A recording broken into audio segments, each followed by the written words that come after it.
Here we go. You really think you have a chance against us, Mr. Cowboy? Hey, motherfucker. What you like to do? Oh, I don't know. Play chess. Screw. Well, let's play chess. They give off to Jonathan Taylor. Jump cutting his way. Close to the goal line. He's in there. Touchdown. I-N-D-Y. Jonathan Taylor. Wheeler finds Quan from the logo. Here's Halliburton into the front court. Mishandled it, but gets a shot. Hits it! Hits it! John, I have never been better to be on the air with you here in Indianapolis, a place where so many of my dreams have come true. The Ride with JMV on 93.5 and 107.5. The Fan. Boarded by Williams, the point guard for Minnesota. Long pass down the floor again to Smith. This time she can't finish. Rebounded by McDonald with pace to Boston in the front court right side. She motions the offense. Aaliyah guarded by Collier. Right elbow.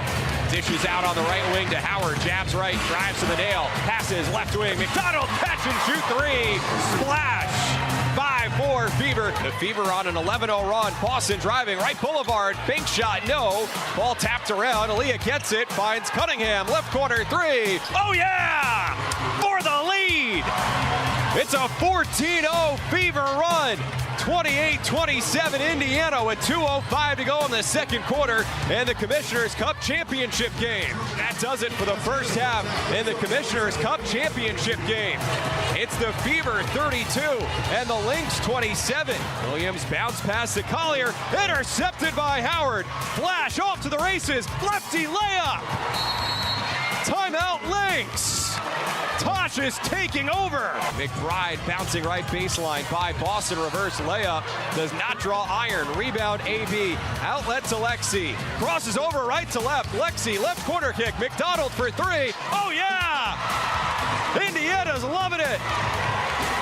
McDonald makes it 48-34 with less than 3 to go in the third quarter. Heidemann now tight on Colson, the vet. Part of championship teams in Las Vegas. Winning pedigree, passes right corner, Cunningham feeds right post, Boston guarded by Collier. AB going to work, back down, spin move, right-handed, baby hug, bow, bow, bow. It's 67-53 Fever with 3 minutes to go. There's the horn, final score, Fever 74, Lynx 59. And for the first time in franchise history, the Indiana Fever are WNBA Commissioners Cup champions. That's John Nolan right there. You heard it last night on The Fan. Good for the Fev, 74-59 over Minnesota. If you listened to the first quarter of that, you thought, oh, my goodness, here we go again. You're down 8. You couldn't score, and then you, in the second quarter, completely flipped the script and hold the Lynx to 7 points. And the rest of the way, 15-17. That is a defensive three-quarter effort that you absolutely put on your resume no matter where you're going right there or what you did. Is it not? Shout out to the Fever for a win in the Commissioners' Cup. And because of that, they get the Aces. Actually, not because of that. The Aces on the schedule coming up tomorrow night. And that was just an extra game, and again, does not count, but it does net each player $50,000, which is awesome. I'm on the same page with that. I think we'd all like a little $50,000 right now, would we not? Going into what is going to be an extended holiday weekend. Welcome to the show. Thank you very much for joining us. James is over there. I am John. It is loaded today. I am a bit disappointed because he had some things going on. We will once again push back Tucker Barnhart, who just retired from Major League Baseball. We'll do that tomorrow with Tucker because he's got some stuff going on today. So Tucker Barnhart tomorrow. However, today they're starting a new podcast. Tricia Whitaker, you know her, formerly of Fox 59. You know her formerly of Rays baseball coverage. You know her from Apple TV on Friday night. The awesome Tricia Whitaker, who I believe is a professor still down in Bloomington at IU. Tricia is a part of it, and Sydney Parrish, the former Hoosier, the former Miss Basketball from Hamilton Southeastern. Sydney Parish is also on that podcast. The ladies join us coming up in the 4 o'clock hour for a wide variety of conversations, including, I'm assuming, what is going on around here, but we also want to talk up their brand new podcast. They'll have guests and yak it up like crazy. I like them both a great deal, and they join us coming up in the 4 o'clock hour. Not quite sure as of yet when Robert of Kravitz will join us, but at some point, Bob Kravitz of bobkravitz.com. He shall be here. Kevin Bowen of The Morning Show with both Kevin Bowen, James Boyd, and a part of the trifecta. That would be Jeff Rickard, and, of course, Mark Dykton, also a part of it.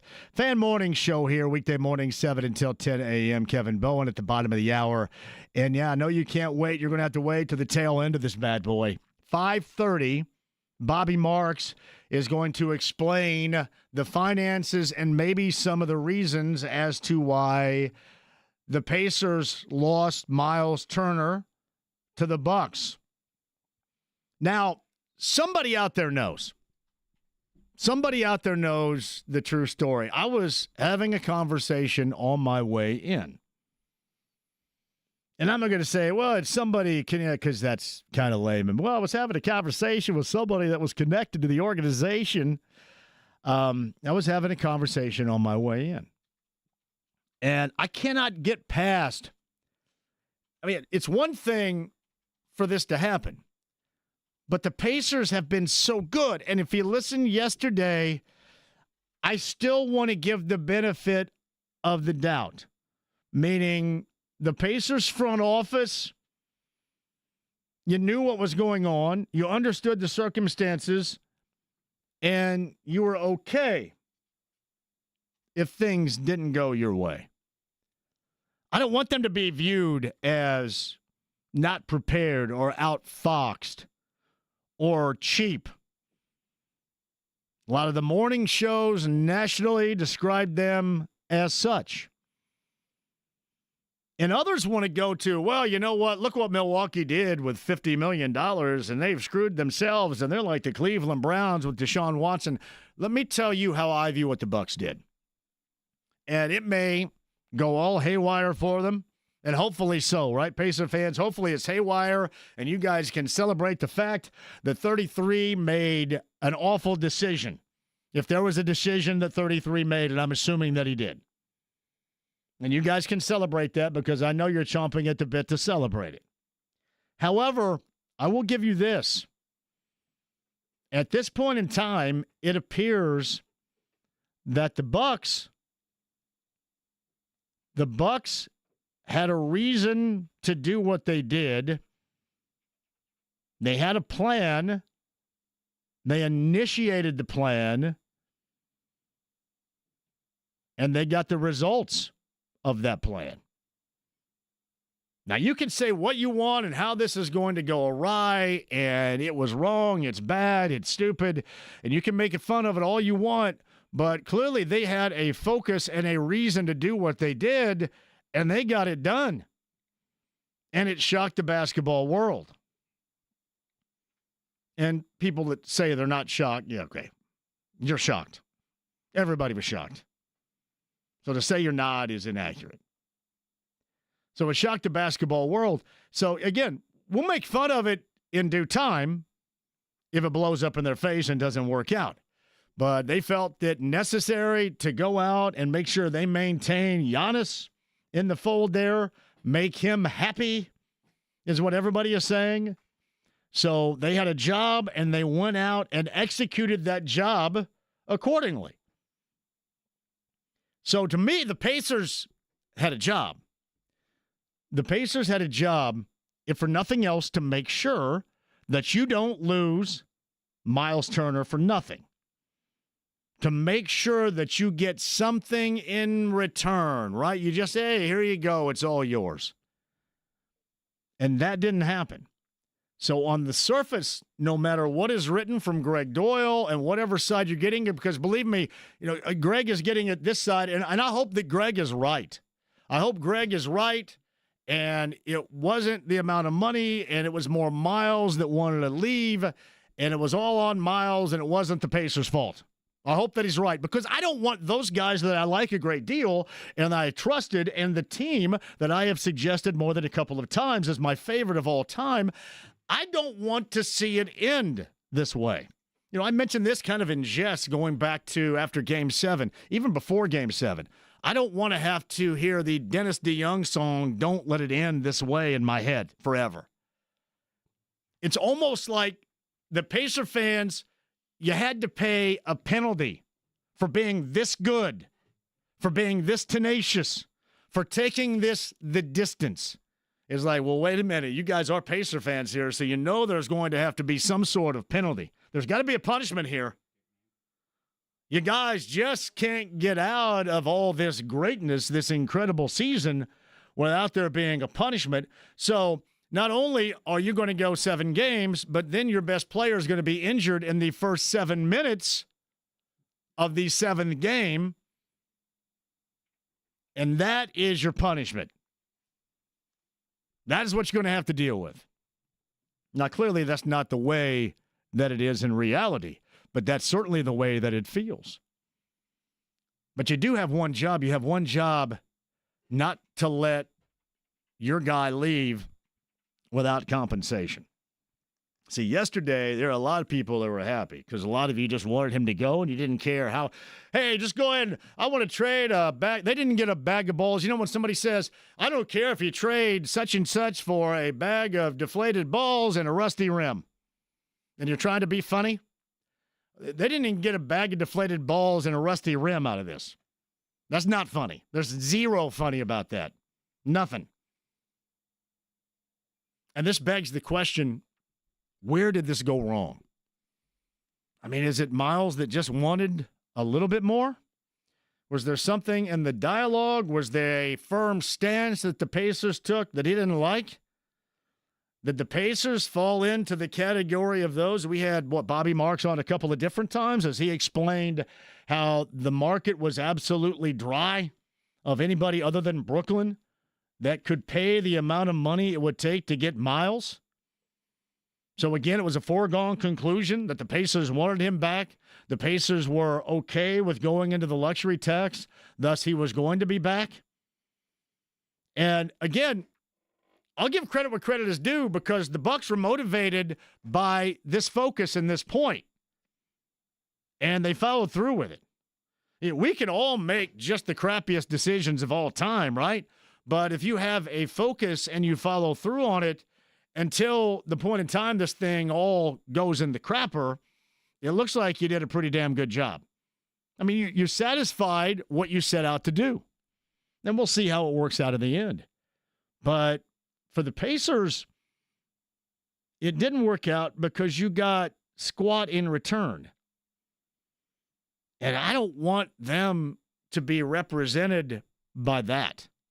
I want them to be represented by the savvy deals for Neesmith. You know, the way you ended up getting Nembhard in the second round of the draft. You know, the savviness that it took to get rid of Brogdon. You know, what you saw in Halliburton and bringing him here and trading a very popular and very productive player at the time in Domas Sabonis. I want them to be known like that, not the team that lost a 10-year guy that recently said he wanted to be here forever. And how substantial was it if you know, Greg Doyle and others that are pro the Pacers got screwed in this, you know, if it was such a small or minimal gap, so where was the divide here? I mean, it's easy for me to sit here and say you got plenty of money. But where's the divide? For some place, and I will say this, and this is my belief in what is going to be negative for Myles. Myles, remember when Paul George left and Paul George still wanted to be celebrated here? And nobody had time to celebrate and Paul George for nothing, zero, because of how he left. Now, not only did Myles not be able to fall back on having a productive finals and everybody vilified him and pointed the finger, and hell, maybe that's it. Maybe it's you guys, but I doubt it. But he was vilified from the finals because of the way he played or his lack of production. So that was going to be tough for him to deal with in the offseason. And you know that the real Myles that we see is the one that was celebrating an Eastern Conference Finals win with Nancy Leonard. That's the understanding Myles that we know, and that is the Myles, the sensitive Myles, the Myles that you wish at times could be a little bit more hardcore because stuff does get to him. I mean, you fall in that category of, not the next one I shoot is going to be made, but the next one I shoot is going to miss because that's the type of zone I'm in right now. That's what we saw him in. That was his execution pattern offensively in the finals.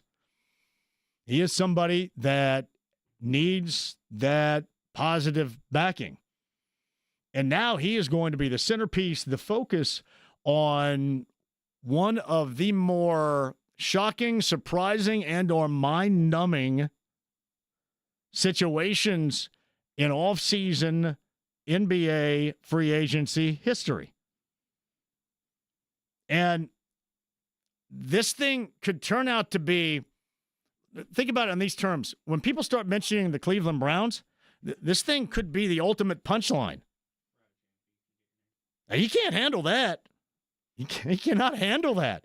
And then when you have people equating what they did in the stretch and wave to Lillard to now bringing him in, and then you do that math and you slide step it to $50 million, people are going to lose their mind over that. They're going to expect a level of production that he is good as a piece to a team puzzle, but that is going to be much different. And the spotlight is going to be on him. Yes, you're right. He's not going to have Tyrese Halliburton to pick him up, and he wasn't going to have him this year either. But you still have guys, more guys around you there. I'm not suggesting all their guys are bad. I will tell you this. The one thing that he will have going for him up there is because 4 dudes are going to go guard Giannis every time he has the ball. So he's going to be left wide ass open all the time, and that's their hope in doing this. But that is going to be a lot to handle. Also, what's going to be a lot to handle is all of the celebration of Myles. And maybe it is just a sensitive subject matter right now, and we're not seeing the future as the future will unfold in front of us. But I do know, what the Colts have gone through with it all, ever trying to celebrate Andrew Luck. And I'm not trying to compare the two right here. Maybe it's more appropriate to put him in, a Paul George category. Paul George was vilified. Myles has not been vilified to that level because a lot of people think that the Pacers screwed up a lot in this too. Back then, it was basically Paul George wanted to get to L.A. by way of OKC, and come hell or high water, he was going to do that. And they're not getting him enough help, so I'm out of here. So he was immediately vilified. Right now, Myles has been vilified. And it's tough for me to think that he is ever going to get the type of recognition that he would have received with his organization had he stayed. And to me, and I don't know him very well at all, hardly at all, he seems like a sensitive dude to where that is going to matter, and that part stinks. Now, that's your decision, but that part stinks. I kind of put it, give you some great examples. I'm assuming it's like the kid that's going to IU from Heritage Hills. I don't know what they do to celebrate him down in Heritage Hills, but I'm assuming it is going to be nowhere near what it would have been had he stayed there for his senior year. I always bring this up at Southport because Kyle Simpson is a longtime good friend, the former coach there, and now an assistant coach for J.R. Holmes in Bloomington South. He had Paul Scruggs, and Paul Scruggs had really helped, again, give statewide recognition to the Southport basketball program. And they had done a lot to make sure he maintained focus, stayed there, and, they benefited from it as a team. And then he had an option to leave as a senior. He did, and hell, I don't even know if there's any recognition on the wall from him whatsoever. I mean, you lose your history. You lose your legacy, and maybe it doesn't matter to him. Maybe it doesn't matter to the kid from Heritage Hills, But I would have to think that Myles and his legacy here, one of these days he's going to feel a little bit different. And you have to know, especially, it's different than going to New Orleans. It's different than going to Dallas or somewhere in the West. You go to the immediate competitor, the hated rival, the Milwaukee Bucks, and that magnifies it. I'm not saying that he is wrong in doing it whatsoever. I just think that this is even more of a stratosophic decision, let me get that right, mammoth decision, then I think we're even giving it credit to be, because there are so many different layers, if that makes sense to you. So many different layers of decisions and impact this is going to have. Far beyond just like the nuts and bolts of basketball that we're talking about right now. And we'll see where this ends up going. And I got to find out where this all went haywire. It seems so easy. And it seemed easy even beyond luxury taxes and years, and money here or there. We're talking about a legacy. Even if you didn't want to hear that or didn't want to recognize that right now, believe me, one of these days you would have. But you won't now. We'll hit that at 239-1070. What was I trying to say? Stratosophic? That's not right. Is that one of those Greene County words I can't pronounce? Stratospheric? Stratospheric? I was just making up my own word is what I'm saying then. Okay. Is that like me and Rule now? Stratospheric. Now I was mentioning stratospheric and catastrophic. I mixed those together. Okay. Yeah. All right. I get where you're coming from. That is a me original. Thank you. Thank you very much. Yeah, I mentioned a busy show. I am going to give you in full detail, and we may find out by 5 o'clock today regarding any news, any interest regarding the Pacers and DeAndre Ayton. Can we agree? Why do you blank with this? Why? Is there any reason to mess with this right now? Yeah, I'll give you my thoughts on that. We'll do that on the other side. Kevin Bowen's going to join us as well. Bobby Marks a little bit later on. We've got Tricia Whitaker, Sydney Parish coming up on the show for the new podcast.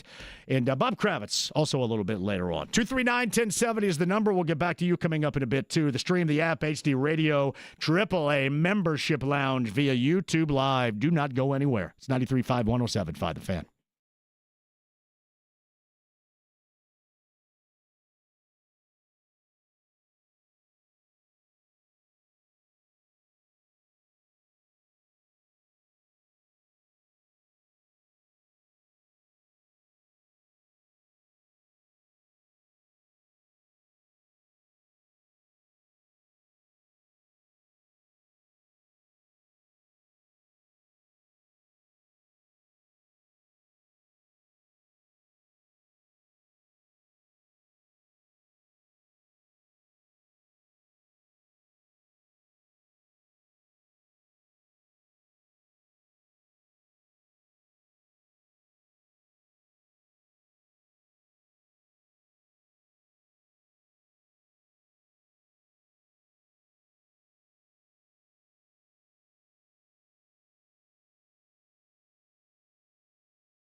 Drunk and stupid is no way to go through life, son. 93.5 and 107.5. The Fan. Tricia Whitaker, Sydney Parish, Bob Kravitz, Bobby Marks. I'm John.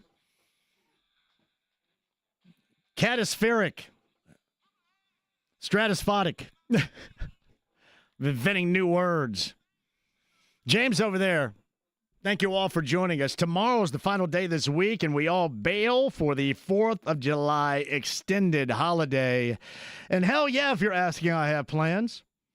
I don't know. People are asking me where the Paradise Day Watson might be. It's basically across the road from my house. That's where I vacation every week, the Paradise Day Watson. I'll explain coming up. Andy Moore, Automotive Group Hotline, joining us now for the morning show. He is back from his Goonies/Stand By Me tour that took him to various locations of the state of Oregon. He is Kevin Bowen, who joins us. How was it? Boy, for a golf nerd, John, it was awesome. You ever heard of Bandon Dunes? I have not. Should I? No, I mean, you're not, a golf sicko like I am. But basically, Pacific Coast, 2 hours and change from Eugene, Oregon. So quite the haul. Right. But it is golf nerdery at its finest. Roger Goodell was out there. Was he really? Did you guys play around with Goodell? I did not play with the commissioner, but he looked like he was enjoying his stogie and, was fairly friendly. So, yeah, great time. But, boy, the travel back was just, hell, it's just a long haul. You're making up all those time zones. So. Hey, brother. Serious. Did you bring back any weed? It was so funny. We get off the plane and, he takes these shuttles to the resort. And the first thing Alexa, our driver, said to us is like, yeah, you guys want to stop at a dispensary? I mean, that was the first thing she said. I mean, we yes. all were hungry. And yes, please. We all need some drink as well. Was Brad Bowen with you? Was Brad Bowen with you? Brad was not. No, this okay. This is my two brother-in-laws and my father-in-law. Oh, the father-in-law. Oh, Maddie's dad was there. All right, then. Yeah.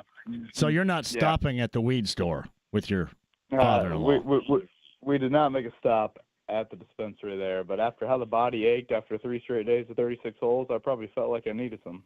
Let me tell you this. Yeah, the vacations I've been on in the past, I should have spent all my time at the weed store, every moment of it. Unfortunately, I didn't. Hey, come on now. I heard the promo. You were shocked and surprised. And I know what Rick said to you, and I know you guys went back and analyzed it, you and Dykton. But here's the surprise. The team that has gotten over in all these different trade situations, all these situations to add to their team. So this team loses a 10-year guy for nothing. I'm sorry, that's a surprise every single day. Yeah, that's probably the biggest gripe is that they did lose him for nothing. I think honestly they were caught a little bit just with their pants down. You think they get outfoxed? Yeah, and I don't think they thought somebody would have the gumption or would throw out the type of contract that Milwaukee did. And I just think everything changed the moment Halliburton went down. I think they probably would have been willing to get to that dollar figure, but we know how the Simons are. You've heard Steve Simon on with Jake. I mean, he's never answered that question with an emphatic, we will go into the tax sort of answer when he's been asked about it multiple times. So every time I heard that, I thought, they want Myles back, but I made the analogy this morning. It sounds like my 5-year-old saying, I want to jump in the deep end, but she walks over there and never does it. It's one of those things where when push came to shove and they realized, and, we all probably should be further educated on the luxury tax and all of it, because I do think it has changed a whole lot in recent years. The moment you go into it, you pretty much have a 2-3 year run with your core, and you can't really add to it. And that, I think, caused a lot of hesitancy. And so as soon as that happened, I just think the whole, makeup of what 2025, 2026 is going to look like became a little bit of all right, our line now has to be in the sand here with Myles. I still thought, could you have backloaded it? Could you have tried and, sign and trade to get something back? But clearly that didn't happen. Kevin Bowen for the morning shows on the Andy Moore Automotive Group hotline. So are we suggesting here that after Halliburton, after that 7-minute mark in the first quarter, he goes down and the dynamic for next year absolutely changed? And I completely agree with you. There's no doubt that the Pacers just kind of put their hands up and said, all right, well, screw Myles. He can go anywhere. Because I still think that they had every intention and he had every intention in returning. I think it was something that was further down the road. There's a rub somewhere in here that pissed Myles off. Something absolutely happened here. I don't think, because the Pacers absolutely don't want to lose him for nothing. Do you think they would rather lose him for nothing or would have wanted to see him return? If it went down that way, what do you think they would rather have? Give that to me again. Lose him for Would you want to lose him for nothing, or would you hope that he agrees on your dollar figure and have him return, even if it does take you into the luxury tax for the first time? You think they're satisfied with losing him for nothing? Well, I mean, they clearly made some sort of offer. I mean, if you believe these reports, just how much would that have looked like? It doesn't seem that far apart either. So that's why I'm talking about the rub. There has to be a rub here somewhere. Yeah. Is there just a level of the final straw of disrespect? And, Myles is going to be the only one that can answer that. But of a decade of primarily being involved in trade rumors and all of that, and I don't know, does Myles look at it and say, hey, no Tyrese for a year? Not that the Milwaukee situation's all of a sudden going to, he's going to flourish in it. But did that bother him at all? Yeah, I think it's a fair point to bring up because, as great of and I hate praise, as great of the employee, as good of the soldier Myles has been, I mean, he's also a human being, and, that player should be in peace. I mean, he definitely touched on some of that, how it has been difficult at times, but how, this really new group and Carlisle, part of that, had reinvigorated him and, brought kind of a joy to playing basketball and all of that. So, again, maybe there was just the final level of disrespect. And, that is the agent game largely of, there's not this emotional pull the agency is going to have to the hometown. They're going to look at it as, how can I present to future clients? Look what I got. When no one thought my client could get this money, look what he got. And that's exactly what Myles got. So that aspect to it, yeah, maybe there is a little bit more behind the scenes that we just don't fully know. And when he saw that offer from the Pacers and heard, it's this and it's final, maybe that was the last thing he needed to hear. I want to know, but there had to be something. There had to be something late in the game as well.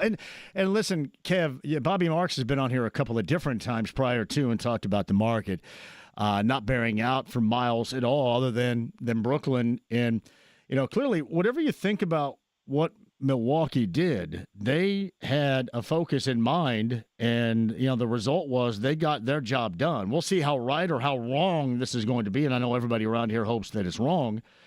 But, they got the job done. There, to me, again, is the shock. It was almost like the Pacers felt it was a foregone conclusion, no matter what it was going to be, that he was going to accept and come back. And then, for whatever reason, and he's going to have to live with a lot up there. There's going to be a lot more on his shoulders that I like him a great deal, but I sure as hell don't think he's prepped for that or built for that. No, it's a great point. Very good point. And, again, you kind of referenced it there at the start.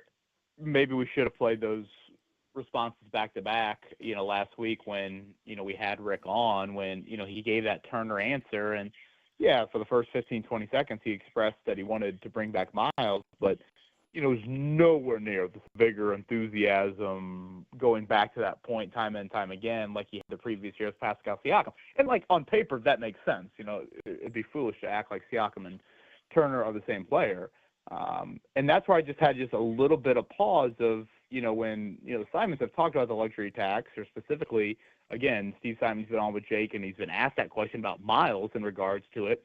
I mean, that was still with a healthy Tyrese. When we talked to Rick last Tuesday, that was after the injury.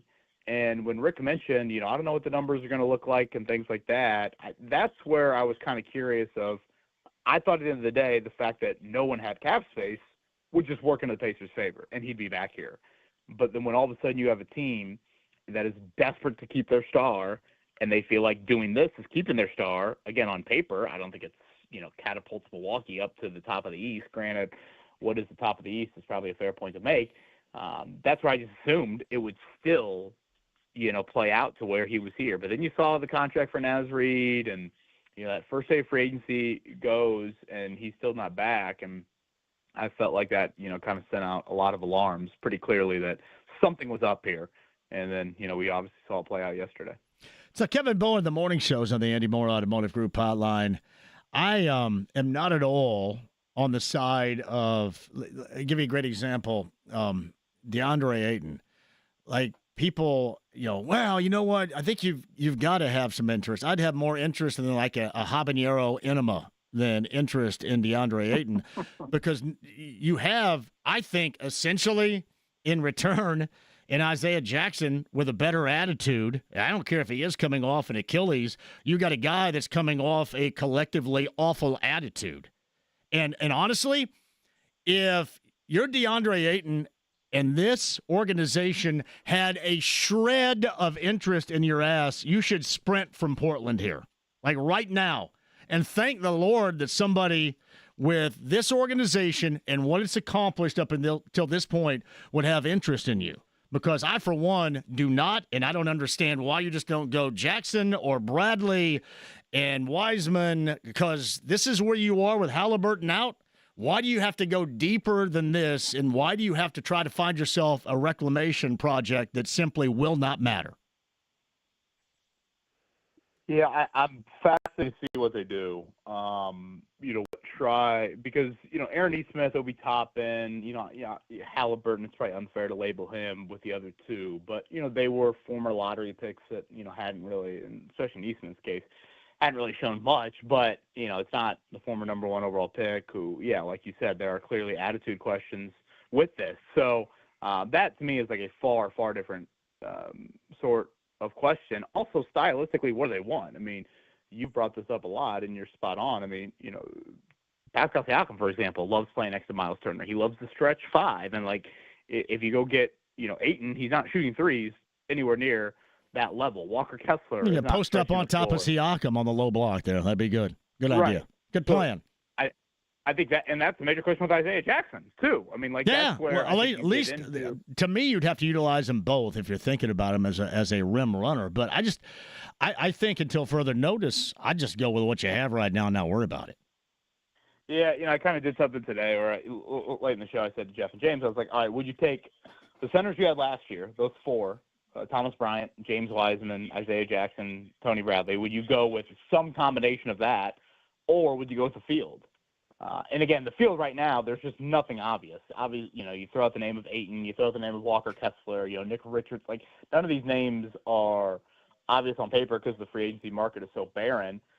I would like to see something in the mix of like another like Toppin, another, again, Nesmith, and that's where probably Kessler's a name that comes into my mind a little bit more than it does Ayton, because I agree. I don't think you can ignore those red flags with Ayton, and who knows, maybe he would look at this and say, whatever, it's my last chance, and I'm going to be a good Samaritan, et cetera, et cetera. I'm not holding my breath for that.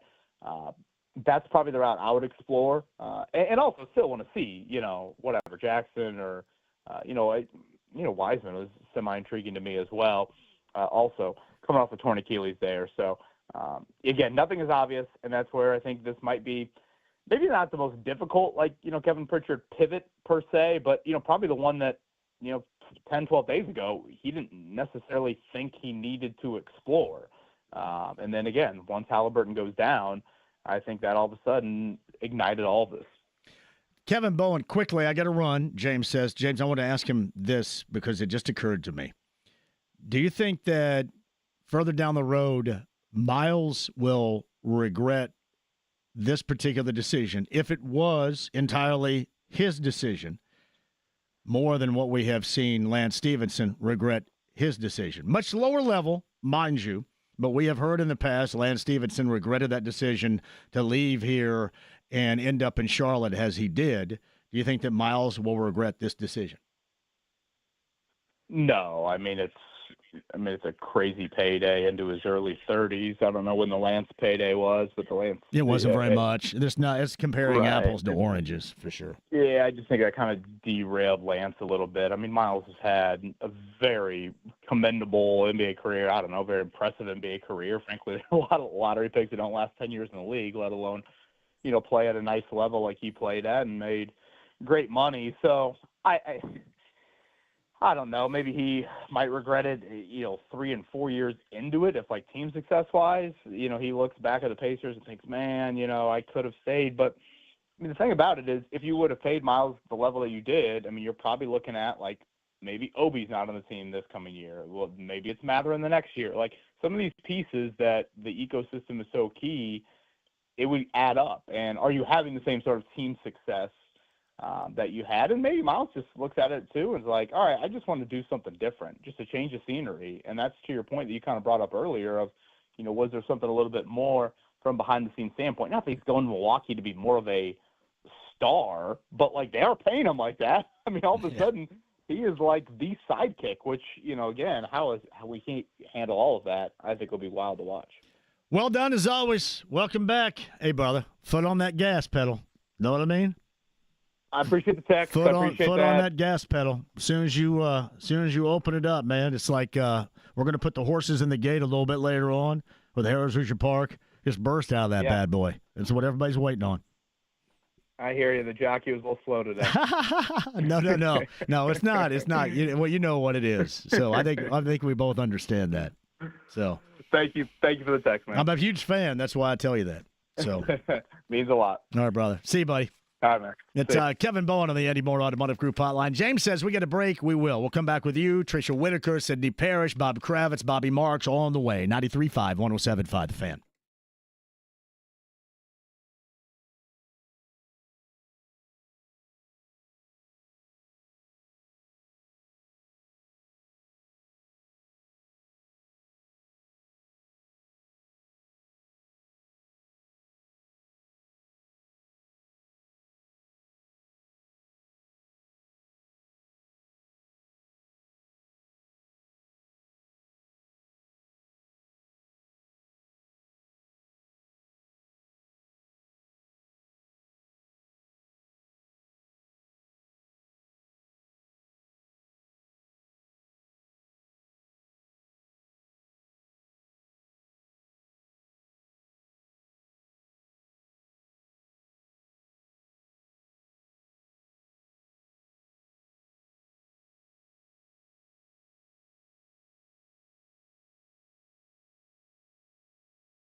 Ride with JMV. Collect them, trade them, or just enjoy them. 93.5 and 107.5. The Fan. John here for Cluster Truck. Our guy Evan was in here yesterday. What'd you get, James? I had the salmon, per usual. I had the Nashville hot chicken strips. The Nashville hot chicken strips. Cluster Truck, clustertruck.com. And order $25 or more. You'll get $5 off if you sign up and use the promo code FAN. Clustertruck.com. Yeah, don't mess around with having to make dinner tonight. Clustertruck.com, and don't forget about utilizing the promo code FAN. This is from good friend Casey. I don't see how a center group consisting of 3 marginal NBA players, 2 of whom are coming off of Achilles tears, is that much better than taking a 1-year cheap flyer on a guy with a huge talent and attitude issues. The end result is going to be a bad season either way. I just see, while I get what you're saying, and you can quote me by saying most of the time, what the hell, might as well. My point is, why are you even jacking with it, if there is a question? And certainly there is a huge question looming going into next year. So why is that something you want to mess with? And Kevin and I were talking about the whole low post situation, and, Ayton's low post guy and Siakam's. It was at one point in time this season ranked 8th in the NBA with low post touches. And in this era of the NBA, that's about it. I still think that you can certainly rim run a lot more with Isaiah Jackson. And I don't know. I do know. I wouldn't jack with Ayton. I wouldn't jack with Ayton then, and I wouldn't jack with it now. But I get what you're saying. Maybe we find out a little bit of something at 5 o'clock today. But if I'm Ayton or if I'm his rep, I would run here and beg this organization, beg these guys that I trust a great deal to take him under their wing, which sounds incredibly lame. I can't believe I'm saying it. I would trust that. I just don't know why you jack with it. I would much rather see the 3 that I mentioned. Well, he can run the floor. You don't know that he can run the floor. He half-assed and jogged the floor, which was the reason why they said, okay, we're going to pay money to see you leave in Portland. Again, you can always say, and I don't even know, maybe the Pacers don't play at the same pace that they have. I would assume that they would. But at the same time, I wouldn't trust that he's just going to swoop in here and be able to do it. I'll give you more examples coming up, but Casey, thank you. On the other side, Tricia Whitaker and Sydney Parish are starting a podcast. I like them a great deal. They join us coming up next. Bob Kravitz and Bobby Marks is going to add a lot of layers of information for us coming up in the 5 o'clock hour. You don't want to miss that. AAA Membership Lounge via YouTube Live. Become a AAA member today. 93.5, 107.5, The Fan.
Any questions? 93.5 and 107.5. The Fan. Bob Kravitz a little bit later on. Bobby Marks coming up later, too. He's a lot of the information we're searching for.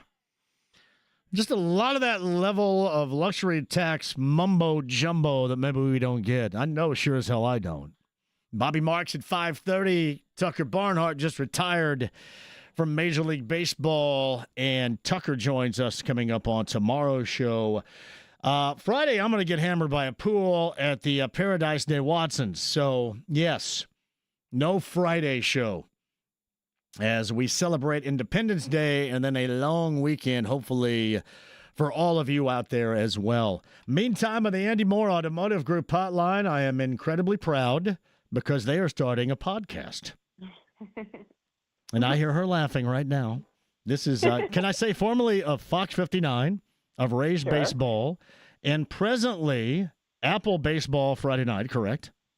Apple TV, yep. Apple TV. And you are an instructor on the campus of IU where, what's his name, Clavio? Is Clavio still the head of state down there for all that? He's been the head of state forever. He's involved just slightly. Yeah, Galen Clavio basically runs the whole show. He does, doesn't he? And he hasn't had a haircut. He hasn't had a haircut since 1989. Nope, that's why we love him. And, the other we hear laughing right here, I was a tremendous fan of her father and of Greg Wright back in the day at Owen Valley High School near me at Eastern Green. When Sean Parrish not only starred there with Greg Wright, but also went on to play at Ball State. You remember 1990 Ball Staters very well. Sean Parrish is her father. She also had the awesome afternoon once upon a time and not understanding it. I think she was like 13 or 14 when somebody brought her to a Backyard Bourbon broadcast of mine on this show. And you hear her, former Miss Basketball from Hamilton Southeastern, fantastic IU player, Sydney Parrish, is with us. Sydney, do you remember that moment at the Backyard broadcast? Of course I remember it. I think you're right. I think I was like 13 years old, and I had no idea what was going on, but you were introduced as this girl is going to be an awesome basketball player. That's how you were introduced. They had a lot of high expectations for me, I think. They did. All right, the ladies, Tricia Whitaker and Sydney Parrish, join us. Tricia, start with you. So the idea of a podcast, how did this evolve? And then how did you drag Sydney into this too? The idea came about where all good ideas start, and that would be Kilroy's. That's true. It was me and Galen Clavio. We were at Kilroy's watching the Pacers lose in the playoffs, all depressed and sad. He'd been trying to convince me to start a podcast for like a year, and I was like, no, why don't I start my own podcast? Who wants to listen to me talk by myself? And then he goes, what if we started it with Sydney Parrish? And I go, oh, yes. I texted Sydney literally right then and there. It was like 9:45 p.m. We had had a couple drinks, and I was like, hey, Sydney, do you want to start a podcast? She goes, yes. And within 24 hours, I kid you not, we had a name for the podcast, we had a photo shoot scheduled, and we had our first recording date set. Right, Sydney? Yeah, it came about literally within 48 hours. We were then, within the next 24 hours of her sending the text, we were sitting where the other second place where all great ideas start, upstairs, pub. We sat there for about 2 hours brainstorming, and like Tricia said, literally everything just fell perfectly into place, and we're excited to get it started. Gosh, that's great. And what's the irony here is, Tricia, you were wrapping up your evening when Sydney probably wasn't going out until midnight later on that evening, right? Yeah, well, thank you for calling me out on the age difference here, John. Yes, we know Sydney is I'm a millennial, and Sydney, you're a Gen Z, right? Do I have that correct? Oh yeah. So, we've been joking a little bit about it. She's taught me all the new phrases that the kids are using nowadays because I'm so out of the loop. The other day, some girl goes, what'd she say? I don't even know, Sid. What'd she say? I didn't know what she meant. She said she put on her social media that she sat for our podcast, and so I had to explain to Tricia that means she's locked in, ready to listen to it, ready to watch. I had no idea. Right, John? Yes, thank you. I literally go, sat, like she's like sitting down. What do you mean she's sat? And she goes, it means she's locked in. And I'm like, oh my God, this is why I need you with me on this podcast, because I don't understand the hip terms nowadays, John. Yeah, that is incredibly hip right there. Now, I will say this, Sydney, my son is 19 and he likes like ED. Are you into EDM music? Because I'm learning that slowly but surely right now. Of course. I feel like as going to IU and going into college, everybody listens to EDM music all the time. So you got a favorite? You got to be a part of that. No, I don't know if I have a favorite, but definitely listen to it here and there. All right, though. So yeah, John Summit and others. That's what I've been introduced. I listen to BPM all the time now. So wow. I'm like the oldest dude ever that listens to BPM, I think, on Sirius XM. That's Trisha Whitaker and Sydney Parish. Hey, Trisha, what is this podcast going to be called? Yeah, so the podcast is going to be called Sideline Stories with Trisha and Sydney, right? So it's going to be about life and sports. So like for the first 15 minutes of the podcast, she and I are just going to kind of talk about life events or what's going on. Nothing, we're not ever going to get political or anything, but if there's a hot trending topic on social media, probably today we would talk about the fever, you know? And then for the last 15 minutes, we'll have a guest.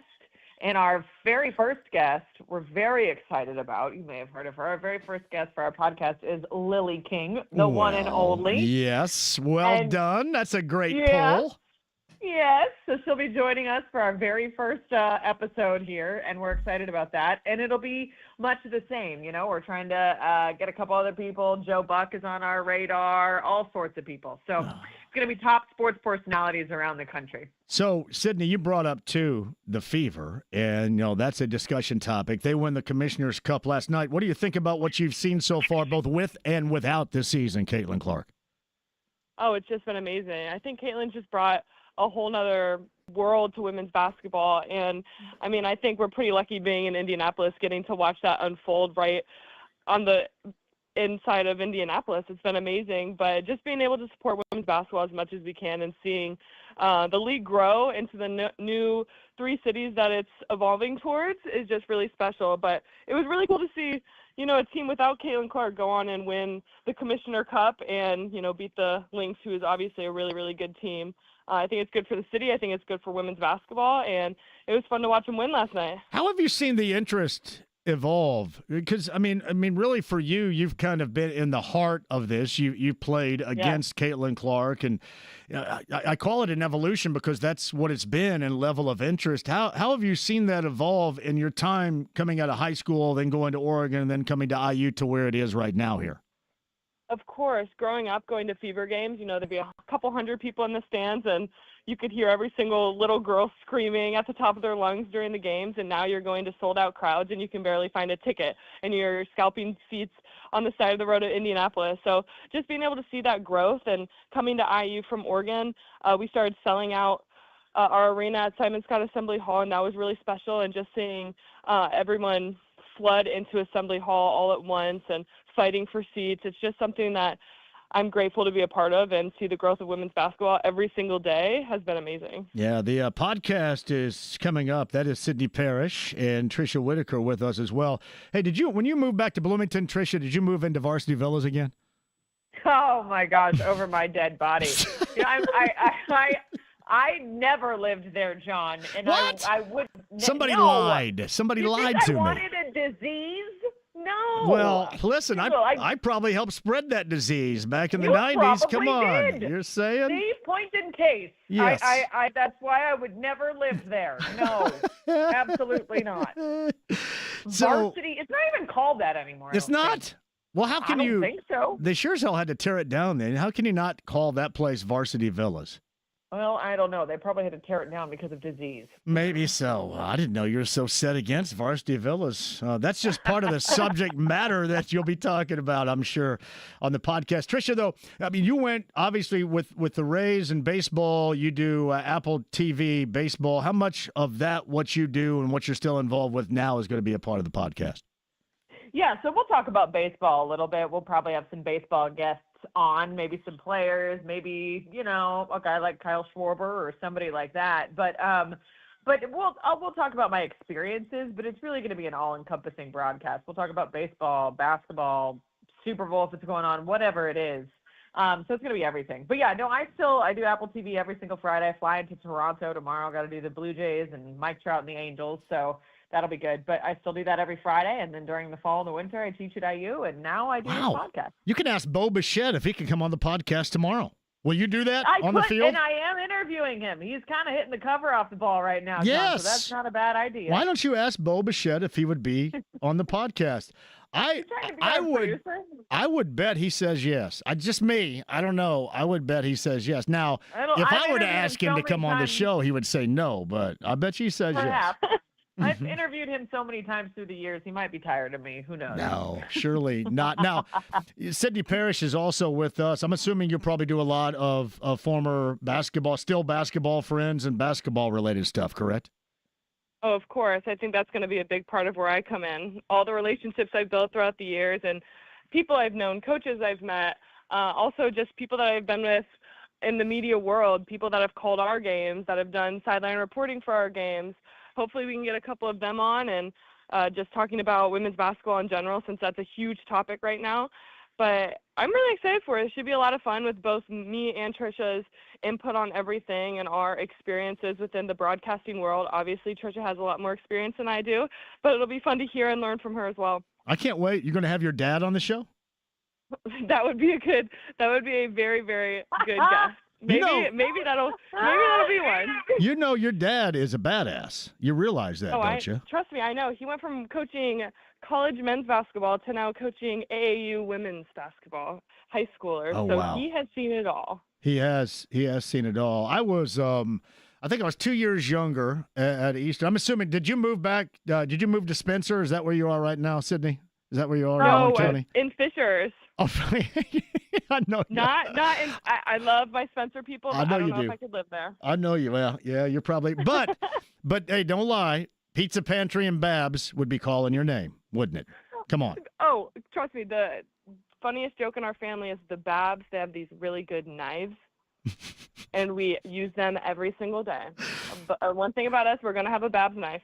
So if the Parish family has an extravagant party or dinner, they're going to be bringing out the fine cutlery, which is the Babs knives, is what you're saying here. That's awesome. Oh, yeah, for sure. I got you. That makes a lot of sense. Hey, how often did you play? How many times did you match up against a Caitlin Clark team? So it would be 4 times total. Give me against her teams. Yeah, we were 2-2 against her. Your most vivid memory. Like what stands out to you about any of those matchups? I don't know if it's a good memory, but it was when she hit the game-winning shot against us when we were at Carver Hawkeye. It was a number 2 team against number 6 team in the country. It was a great matchup, sold-out crowd, and even though we did lose, it was probably one of the craziest games I've played in. We were down the entire game as the number 1 team in the country. We had already solidified our Big Ten regular season championship. It was a great game, and she hit an unbelievable shot to beat us. That's Caitlin Clark for you in a nutshell. So now you got to have on some former teammates too. Who have you targeted already? I'm assuming spreading the word. Anybody in particular? Oh, gotta be Mackenzie Holmes. Yes. I mean, someone that got drafted, then was a part of the IU staff for a year while rehabbing. Then she ends up going back to the Storm, playing a game, getting cut. Then she comes back to the Storm again, getting picked up once again, and now playing. It's just an amazing story, and she's someone that is a best friend of mine, and I admire her resilience of battling through injury her entire career and now playing in the WNBA. You ever been around anybody more resilient than Mackenzie? Honestly, no, because people don't realize the injuries that she endured throughout her career and played through, and she was still ended up being an All-American and Indiana's all-time leading scorer. Yeah, it is absolutely incredible. Well, the podcast, that's Sydney Parish, the former Hoosier, the former Miss Basketball, and Tricia Whitaker is here as well, former Fox 59 and of Rays Baseball with Apple TV doing baseball tomorrow night. You're on the road in Toronto, Tricia, tomorrow? Is that what you said? I sure am. I fly to Toronto tomorrow. The game's Friday because it's Friday Night Baseball, so it's Blue Jays and the Angels. There you go. Hey, by the way, Sydney, I should note, the Pizza Pantry did change its name in Spencer. However, there is still a location in Ellettsville off of State Road 46. Go. That's good. The big thing right now in Spencer is the Dairy Queen got renovated. It did. I didn't know that. Well, you sure as hell, it needed maybe a little bit of renovation there. Oh, they're excited about that over there. Just a tad bit. All right, Tricia.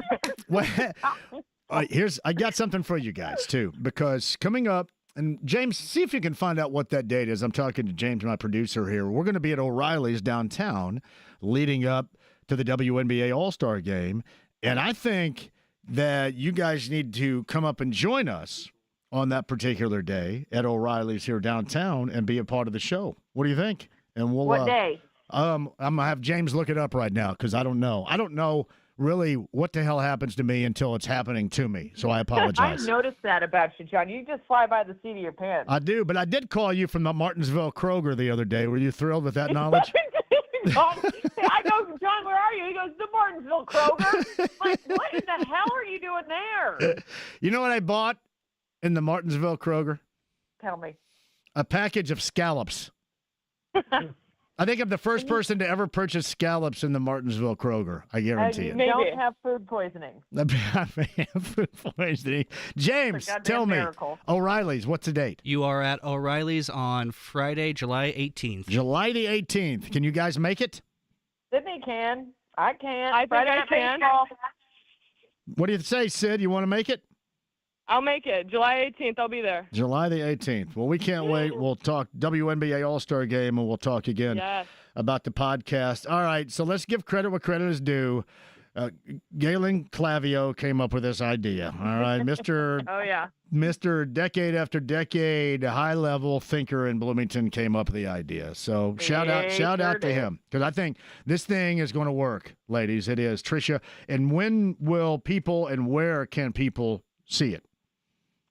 Well, you can see it on the Back Home Network, which is on YouTube. It'll also be on any entity that you can listen to podcasts on and wherever you get your podcasts. So it'll be on those. And then, that'll be where it's at. And we are aiming to debut the first episode by the end of July.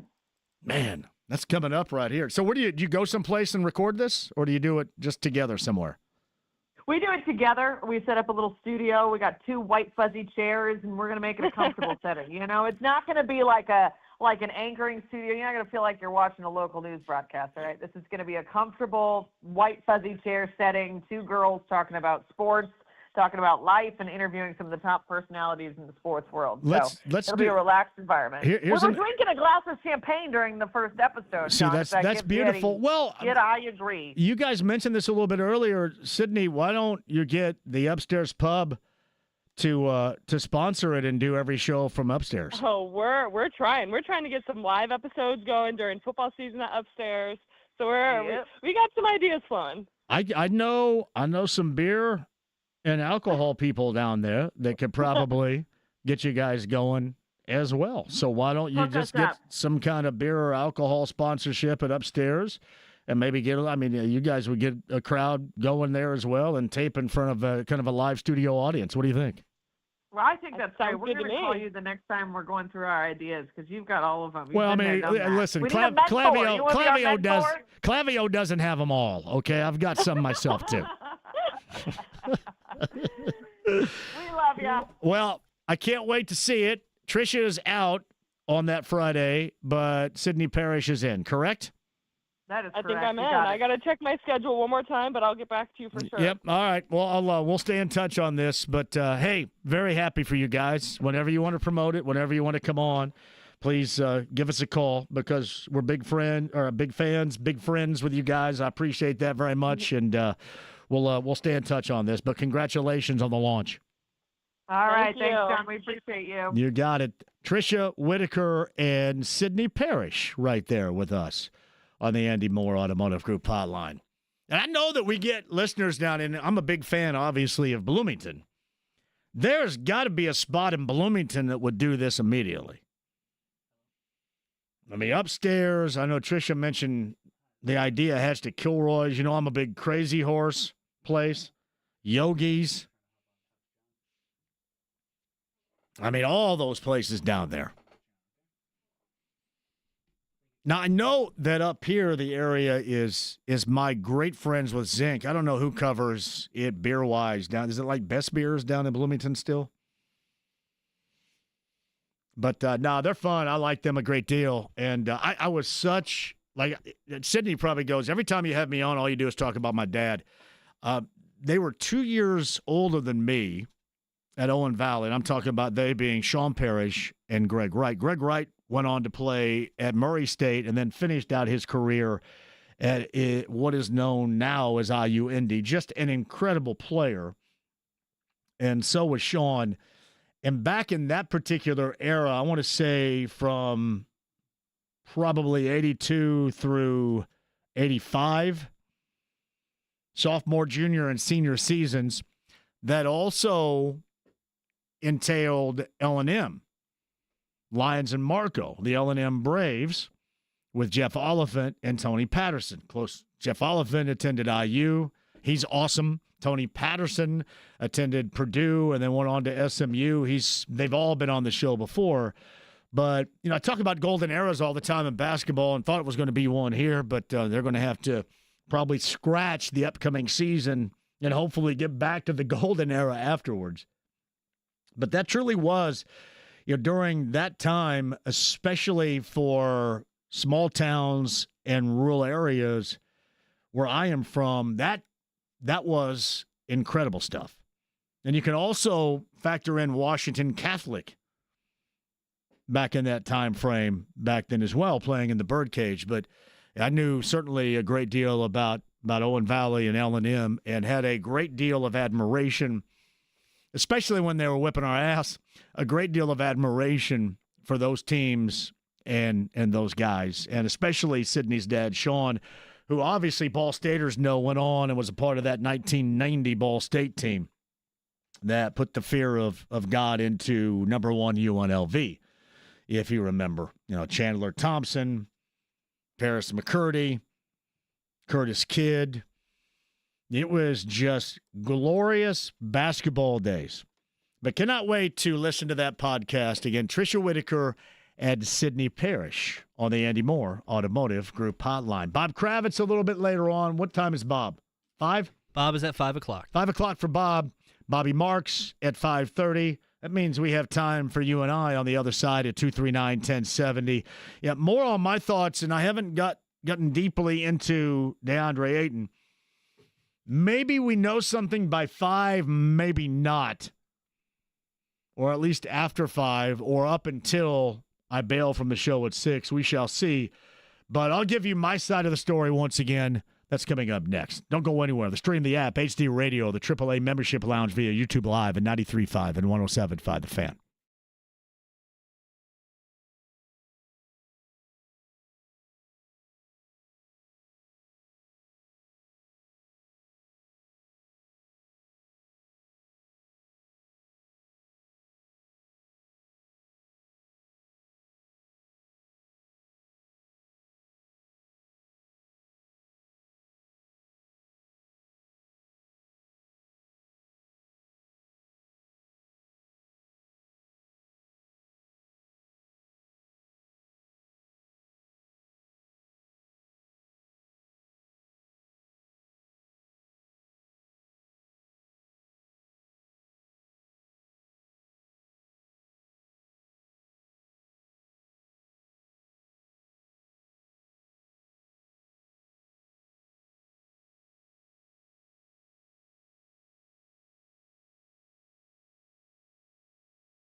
The Ride with JMV. But I'm a genetic freak, and I'm not normal. 93.5 and 107.5. The Fan. Oh, thank you to Tricia Whitaker and Sydney Parish for being a part of the show. Podcast that up at 1075thefan.com. Kevin Bowen a little bit earlier, too. Yeah, I mentioned that's coming up on the 18th of July, right? At O'Reilly's downtown. WNBA All-Star Weekend. That we'll get Sydney down there with us and talk up the podcast and talk up a little bit of that weekend action. I did want to give a shout-out to Omar's Quality Cuts. Shout-out to Omar's and my man Be Near for setting that up. My brother, I appreciate you more than you know. And Omar's Quality Cuts for your lawn today. Man, it looks, but B, you look at the 7-day forecast. I can get down with it. 86 and sunny today, 87 sunny tomorrow, 90. Woo, getting back up in what I like. 90 and sunny on Friday, 92 on Saturday, 92 on Sunday. I hope you're able to get out and enjoy a weekend and the fun that it has to offer you. Hopefully that's the case. All right, 239-1070 is that number. Bobby Marks, Bob Kravitz, all coming up in the 5 o'clock hour. We will unearth a lot of information on the inbound just for you on this Wednesday, so sit tight. Meantime, Anthony on line 3 was on hold yesterday. My apologies, Anthony.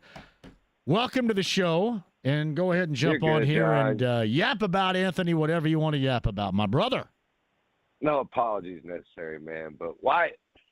All right, so. Yes. Colts have great ownership. Well, now I guess that's a question, right? But previously we've been under great ownership with terrible management. The Pacers seem to have great leadership in the front office and the management, but these reports are accurate, cheap owners. What gives, man? Like, if we're not going to ever be any closer than what we were, clearly 4 quarters away from winning it all. Like, you know these folks better than anyone else. Like, what are they saying? Somebody's not telling the truth. Yeah, here's what I think. I think that the Pacers underestimated that somebody could swoop in with a better offer, and that complicated a group that felt just that Myles. Arrogance. Well, I mean, I have. It looks like a tremendous. And to me, it's ultimately a mistake more than anything else because Anthony, you get Jack Squad in return. And now we're talking. Correct. You go from that. That's all you got. You go from that to talk about bringing in some guy that has been cut loose twice because he's been an a-hole. Yay, great. I don't want anything to do with Aiden either. I'm with you 1,000%. Keep that dude away. I will say I'm going to sound like a real homer here, and it's a long way away. But they did sign a kid from my UConn Huskies, Samson Johnson, right, for the summer league team. They did. He's a baller. He's nothing but a ball of energy. He's 7 feet tall. He's a rim runner. He's a rim protector. He's athletic as they get. He doesn't shoot. He doesn't shoot at all. But if they could focus some time into that kid, maybe, I mean, put a little jumper on him. But I mean, ceiling for an undrafted kid, he's a 4-year senior. I don't know, man. It's just sad. Myles, look, I said a lot of things up and down with him. I've said bad things just like everyone else has about him. You've convinced some of us. You had me convinced for a while. The beginning of this playoff run was amazing with him. But I called you right before the finals started, and I said the difference and the only way we win this series is if Myles Turner has the series of his life. And we still, with him being insignificant and ineffective, got that close. Yeah. And it just sucks because Indianapolis deserves better. Indiana deserves better. All the way back to Peyton and Andrew Luck and Paul George. And now I don't get it, man. What do we do? What do we do, bro? Yeah. Brother, what do we do? The game 4, fourth quarter, to me now has surpassed the awfulness of Andrew Luck bailing with 2 weeks before the start of the season in terms of what's going to go down in history as impactful for two franchises. And I look at that fourth quarter of game 4 at home more than I do the 7-minute mark of the first quarter in Game 7 that took away Tyrese Halliburton for that game and then for next year. You're never there. You're right. You're Yeah, never there. never And everybody blaming it on Scott Foster's is a joke. He's a bad ref. Nobody likes him. But Pacers weren't winning that game if they let any referee in the league ref that. So too many turnovers, too many points off turnovers. You can't get a stop when you need it. You can't make a bucket when you need it. It's just not. It was overall. We got there. We should be proud. We should be happy. But this is ugly, man. And they were so arrogant about it and so just like disrespectful to Myles that he didn't want to go play in Milwaukee. He doesn't want to be that dude next to Giannis. He's not. That's not. You know it better than anybody else. That's not who he is. Yep. Hey, Anthony, great to hear from you, brother. You call anytime, man. Thank you, brother. Appreciate you. I will say this. I don't have a definitive answer. I just know that something late in this game had to have happened. And this is what I know. I don't want to believe it, but this is what I know until further notice, is that you don't want to – the worst part about this is losing Myles for nothing. I mean, hell, most of you out there wanted him to bail anyway, and you blamed him for everything.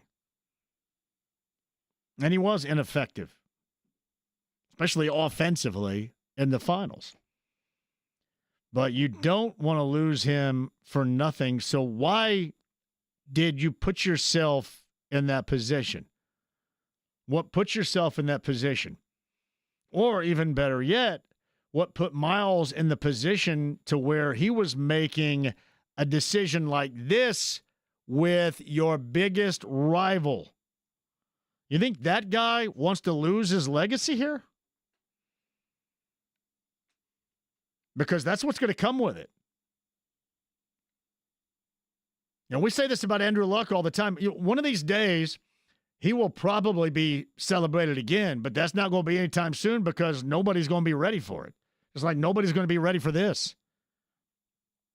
So you go from wanting to stay, believing you're going to stay, and then maintaining your legacy, and then hopefully playing with one team throughout your career, to then going to its rival. And I know that obviously Milwaukee they put together something that clearly Myles felt he could not refuse. But what was the reason? Was it monetary? Was it a year? Was it the past? How many times he was dangled? How many times it was contemplated he was going to be traded? Was it anything to do with some of you jackasses out there? Seriously, all, I think, are interesting questions.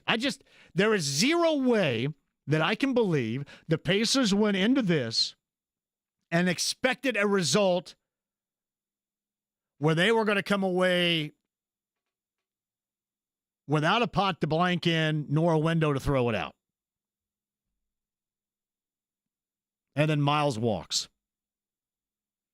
Because that's the bad business of it, no matter what you say.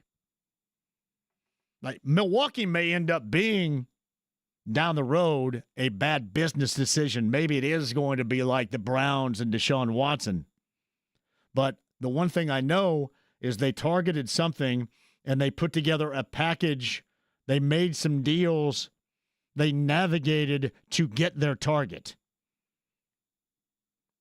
And if the Pacers indeed did want him back, as everybody suggests they did, they didn't get it done. And they got left with nothing. 239-1070 is that number. Nick is on line one. Thank you for the call, Nick. How are you? I'm doing good. How are you, JMV? Great, buddy. Go ahead. I just wanted to say I don't think it's Myles' fault.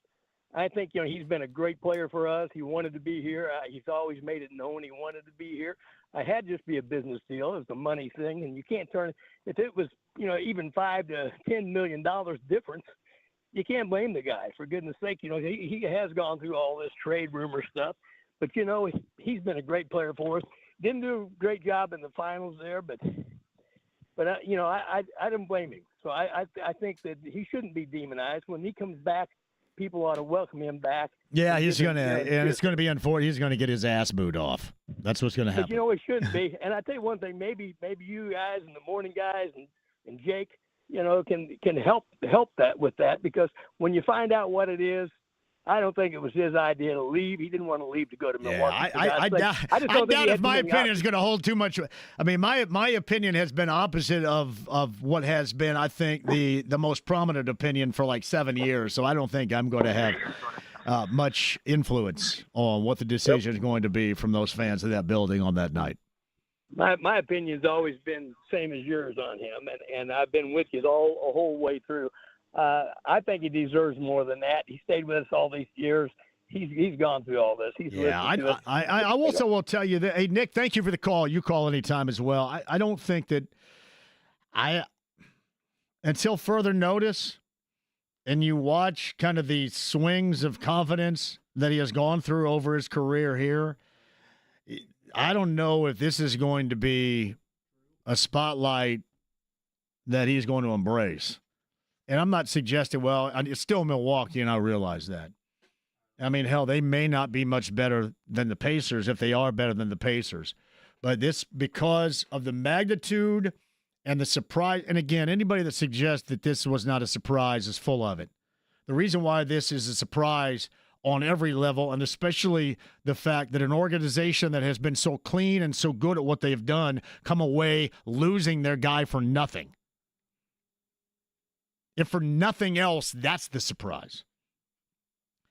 But getting back to him for a moment and being up there, this is a spotlight where you're not just going to be part of the team and the group. There is going to be a major focus on you and what you do. Just ESPN dorks doing the math on the stretch and wave on Lillard and then bringing Myles in. What, again, the Bucks had to navigate to make that deal.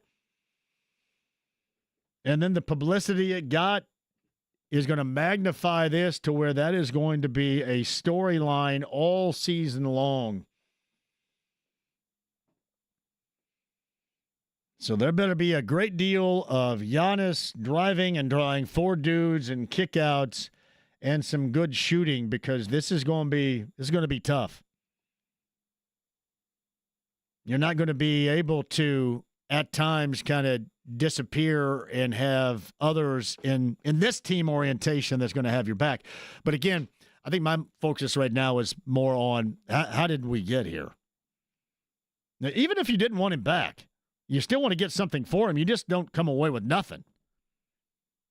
Bob Kravitz and I had that conversation top of the hour. Bobby Marks can go over the financials and what may or may not work. And coming up after 5, maybe we'll find out a little bit more as far as what the Pacers may be entertaining further down the road. And would that be, for whatever reason, DeAndre Ayton and his rep should have sprinted from wherever he is to get here and beg and plead his ass with the Pacers to want to sign this guy.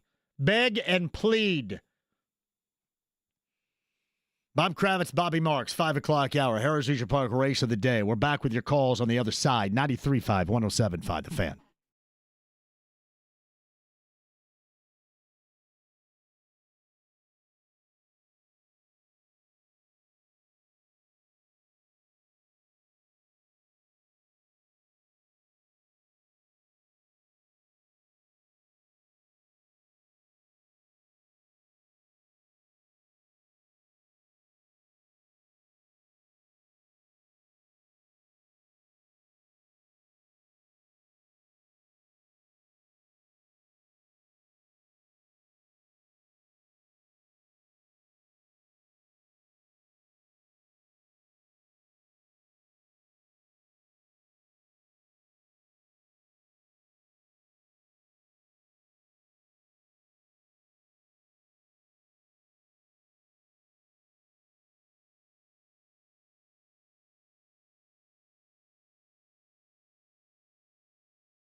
93.5 and 107.5. The Fan.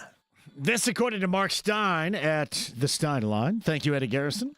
Multiple interested teams expect DeAndre Ayton to commit to the Lakers after he clears waivers today at 5 o'clock. So that's according to Mark Stein. Multiple interested teams, which many have associated with the Pacers, expect DeAndre Ayton to commit to the Lakers once he clears waivers today at 5 o'clock. So that is a story, I'm sure, because some of you have a level of interest. Others, like me, not at all. And we shall see. That's according to Mark Stein, and that is coming up here 5 o'clock maybe, or sometime shortly thereafter. We'll find something out. I saw this from Jeff Rabjohns of Peegs.com. The NCAA, apparently, according to sources and Jeff's ex-handle, Indiana guard Anthony Leal's appeal for an extra year of eligibility has been denied. And the former Mr. Basketball at Bloomington South, according to Jeff Rabjohns and his report, is officially done collegiately. Denied, according to Jeff. JMV, if Ayton ends up being the guy, which the Pacers front office no less than 3 years ago was signed for a full max deal, I won't hold his quitter mentality in Portland against him too much. That franchise is in a state of rebuilding and is terrible. Yeah, I don't think things worked out great for him in Phoenix either. I think he is Pelt Dog, what you would describe as a habitual pisser. So meaning things have often gone not so smoothly around him. Now, again, I completely trust these guys. I just don't know that the time and the effort would be worthy of bringing in a habitual pisser. At least mine would not entail that. Bill's on line 5 at 239-1070. Hello, Billy. JMV, looking forward to seeing you tomorrow up at Taylor's Pub in Nora. Billy, I am not up there tomorrow. How about that? Oh. No, I think it's coming up at the end of the month. I'm in studio tomorrow. Okay. Yeah, end of the month at that's at Taylor's Pub in Greenbrier. In Greenbrier, that's our right. tavern tour stop. That's the one. I don't think we've done a show there live before, so that's going to be some new ground with Kyle and the gang at Taylor's Pub. Yeah, that's not a familiar one, but hey, yeah, thanks for the heads up. You got it. I'm glad. Yeah, I'll save you a trip there. But yeah, we're in studio tomorrow. But the one reason why I'm not panicking about the Pacers this next year is we got Rick Carlisle, and Rick Carlisle is going to have a performance this year as a coach that's going to put him in the Hall of Fame. I feel that strongly about the coach. I hope that they don't lose any of the coaching staff. I hope that they stick around as much as possible. So I just got a lot of faith in them. And with as far as Myles goes, I mean, what's he going to look like in year 3 and 4 after he's got 13 NBA years on his body? I mean, I don't know. It's the back end of the contract that bothered me. I think he was only worked a 2-year deal, and players just don't go at the end of their career for anything less than 4 years. So yeah. Listen. I think that is a perfectly honest question to ask. However, coming away with squat with Myles should be viewed as unacceptable to me. Well, that's why I think that I'm going to go way, way off the reservation. I think he violated some kind of code of conduct or some kind of personal thing in his contract and everything where the Pacers are just going to wash their hands of him and try to get a mid-level exception, right? I mean, that's how you can get some kind of trade benefit or draft benefit a couple of years down the road if you just let somebody go like this because they violated their contract with the code of conduct. It wouldn't surprise me. You just don't give away. It's like it's being in a relationship and everything, and you live with the same person for 9 months, and then finally just say, "Hey, man, I can't take it anymore. You keep the stereo. I'm out of here." I don't think that I don't think the Pacers necessarily did that, but I think that they just wanted to just move on from him, and his performance in the finals was going Gary Glenn Ross. You know, the NBA Finals are for closers. Myles gave us steak knives. Yeah, well, and thank you for the call, Bill. I appreciate that, but I'm sorry. There's absolutely zero way they wanted it to end like that. Zero. Ayton's game is pick and roll. Tyrese will take him to the next level. Well, let me tell you this.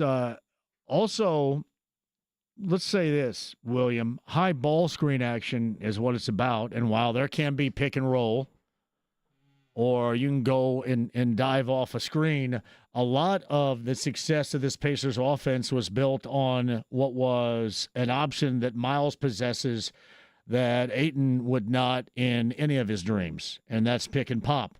And again, it was faulty in the finals. Completely get it. But it was one of the reasons why this offense was robust and why the Pacers got there in the first place. And yes, it is all about Tyrese Halliburton and the delivery of the basketball, being an elite-level willing passer, but it was more than just pick and roll.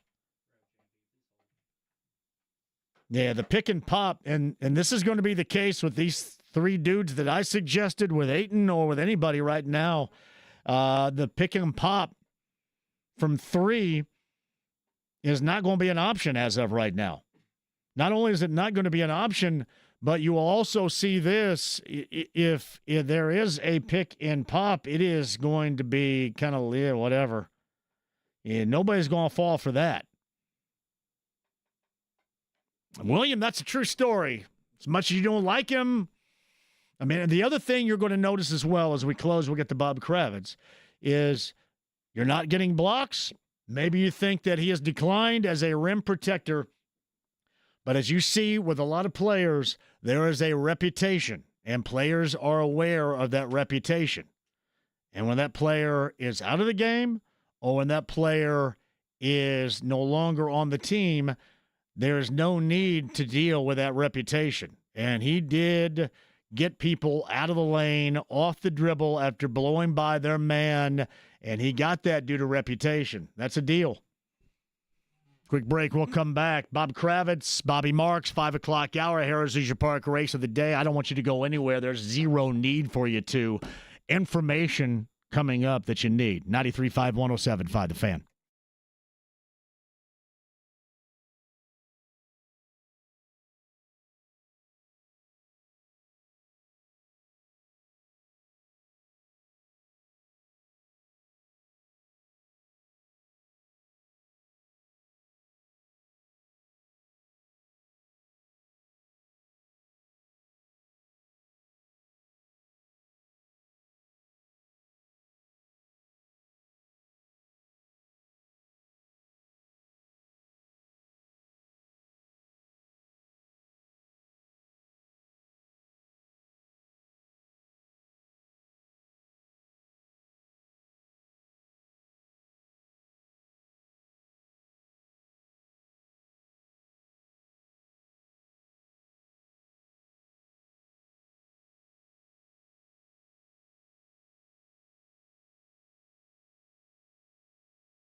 You think I'd join this crummy snobatorium? But this whole place sucks. That's right, it sucks. 93.5 and 107.5. The Fan. And Bobby Marks, bottom of the hour. David Bowen a little bit earlier. Tricia Whitaker and Sydney Parish are starting a podcast. That's also earlier. 1075thefan.com. Back in studio tomorrow, Friday off. Hopefully you are going to enjoy a long holiday 4th of July weekend. Yeah, and if you're, yes, the Paradise Day Watson is the destination location coming up on Friday and this weekend, and cannot wait. Cannot wait to see you out and about. JMV Takeover, per usual, on Saturday night, 6 until midnight, as well on B105.7. I think we have our fireworks display, right, that's coming off. Is that simulcast on Hank, IBC, and not here, IBC and TLC, I think, within the building. Are you unaware of this? I celebration did not know of about fireworks? No. All right, then. Probably do your own display over there, don't you? Andy Moore, Automotive Group Hotline. Bob Kravitz, bobkravitz.com, joins us now. All right, Bob, I want your story on how you think all of this went down with Myles, because seemingly it was going to work, and then it didn't, and the Pacers are left with nothing in return, and Myles goes off to your biggest rival, most hated rival in Milwaukee. How do you think all this went down? Well, I think the Halliburton injury changed everything. I think they were ready and willing to pay the price necessary to retain Myles, if Halliburton hadn't gotten hurt. And once he got hurt and you're looking at a gap year, I think they said we don't want to go that deep into the tax. Now, they were willing to go into the luxury tax. You'll have Bobby Marks on later to explain the different aprons and what they require, what limitations come with those, that tax. But no, I think once you had the injury, they said it's not worth it. Again, they're willing to go into the tax, but not as deep as the Bucks did. And I thought that he would end up making somewhere between 25 and 27. He's getting 26 plus with the Bucks. I don't blame him for taking the money. I don't think he's greedy in any way, shape, or form. He just did what was best for him and his family, and God bless. So Bob Kravitz at bobkravitz.com. He's on the Andy Moore Automotive Group Hotline with us. So where do you think? Do you think the Pacers were just sideswiped by what the Bucks put together last minute and felt that the market was going to bear out them being able to do what they wanted to do financially with Myles, and then that wrinkle kind of sent the situation not to a position where they come away with absolutely nothing? Well, I do think they were taken aback because essentially this is a $49-50 million. It cost them a lot of money to get Myles Turner because $27 million with what's his face? Yeah, okay. Lillard. Thank you. With Lillard, so they put a hell of a deal on the table, and again, I can't blame Myles for quickly saying this is the same team that had him traded how many times. They went and got they signed Ayton to a deal, to an offer sheet. So, I mean, if I'm Myles Turner, I'm like, the hell with this. They're offering me more money. I've got my history with the Pacers. So I don't blame him whatsoever. So who do we blame? Who deserves blame in all this? Because somebody's got to be blamed. If you want to blame somebody, blame Pritchard. He was not willing to go deep into the salary tax. It's a luxury tax, excuse me. And, you know, if you want to blame somebody, did they lowball them? I guess they did, but I don't think they had any idea that Milwaukee was going to come strong with that offer that they did. Would you consider the Pacers being outfoxed in this case as they come away with nothing and lose Myles for zero? They got seriously outbid for sure. You know, did they get outmaneuvered? Yeah, probably so. Look, I don't know what Turner's going to look like without Halliburton by his side. You look at the numbers, and Caitlin Cooper had a great piece about how much better he is with Halliburton by his side. You know, are you going to get that from Kevin Porter Jr. as your starting guard in Milwaukee? I'm not sure that you do. Yeah, here's to me, Bob, about that. It may be the biggest disaster of all time, but to me that matters not. What matters is what the Pacers weren't able to do with this. And especially if they had all designs with him returning, and then obviously you get nothing in losing him. Like if the whole thing goes haywire in Milwaukee, then if it's like the Cleveland Browns and Deshaun Watson, then so be it. Who the hell cares? Right. But here it's what matters. And what I don't want to do, I don't want to be thrust into a position to where this team has been so good organizationally at putting together this group, and this one is going to be a significant wart on the resume until proven otherwise. Well, I will say this. Pritchard has been in difficult situations where he had to trade Paul George, where he had to trade Victor Oladipo, and somehow he's come out smelling like a rose every time he's done that. So I have pretty good faith in Kevin Pritchard in a situation like this. But look, if you want to blame somebody, it's Pritchard. It's not like they went to ownership and said, "What do you think?" I don't believe, based on what I'm told, that they were ready and willing to match. You know, they had a number in mind, and they weren't going to go beyond that. So Bob Kravitz at bobkravitz.com. He's on the Andy Moore Automotive Group hotline. So consider, Milwaukee's situation. I'll tell you what, let's walk this back. Let's say Milwaukee never had this happen, and whatever they do, but Myles stays here. You see the dynamic in the Eastern Conference.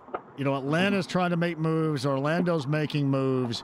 You saw New York. I'm sorry, I like Mike Brown a great deal, but you can't tell me that's an upgrade as head coach of that team. Not at all. Boston's in the situation, shedding payroll that Boston's in right now. I'll give Detroit credit. Tell me, with bringing back what the Pacers could have brought back, that they would be that much worse in the East than what I just described to you. Well, I think the Pacers right now, look, a lot of changes are coming, but based on what they got right now, I think they're going to fight to make the playoffs. I think it's going to be difficult for the Pacers. No Halliburton, no Turner. Still a solid team, but whether it's play in or make the playoffs as a bottom four team, I think that's all well within the realm of possibility. This may be. Go ahead. No, go ahead. I'm sorry. This may be all for naught, but I am firmly against any interest in DeAndre Ayton. I was against it 3 years ago. I'm even more against it now. To me, all right, with the team you just described, Isaiah Jackson, Tony Bradley, and James Wiseman, and call it a stinking day with what you just described. Now, if you bring back the team from a year ago minus Halliburton, I think that team's better than what you just described. But with what you just described, why jack with a guy that basically has been dismissed from 2 teams for being an a-hole? Why do you do that? Yeah, I'm not a big DeAndre Ayton fan. I think he's got a ton of talent, but I did some reading up on him today. First, I think the Lakers are probably going to go after him. That's going to be it, yeah. No, I think that's pretty obvious, but this is a guy who's had all kinds of locker room issues, and I don't know how well he fits into the very delicate ecosystem that you have with the Indiana Pacers. I think he would help. I think he's a good rebounder. He's a guy who averages 10, 11 rebounds a game, which is quite a bit more than Myles. But I don't know that I want him. Unless he's ready and willing to change his ways. I mean, certainly his history is such that you don't feel real confident about how well he'll fit in. Bob, honestly, DeAndre Ayton, if there was an offer from the Pacers and it looks like that he's going to end up with the Lakers, but if the Pacers had a shred of interest, that dude should have sprinted from wherever he is right now to get here to embrace any sort of offer with this group and this team that would want his services. So any whatsoever, like the whole Laker thing, we know what that's going to be about.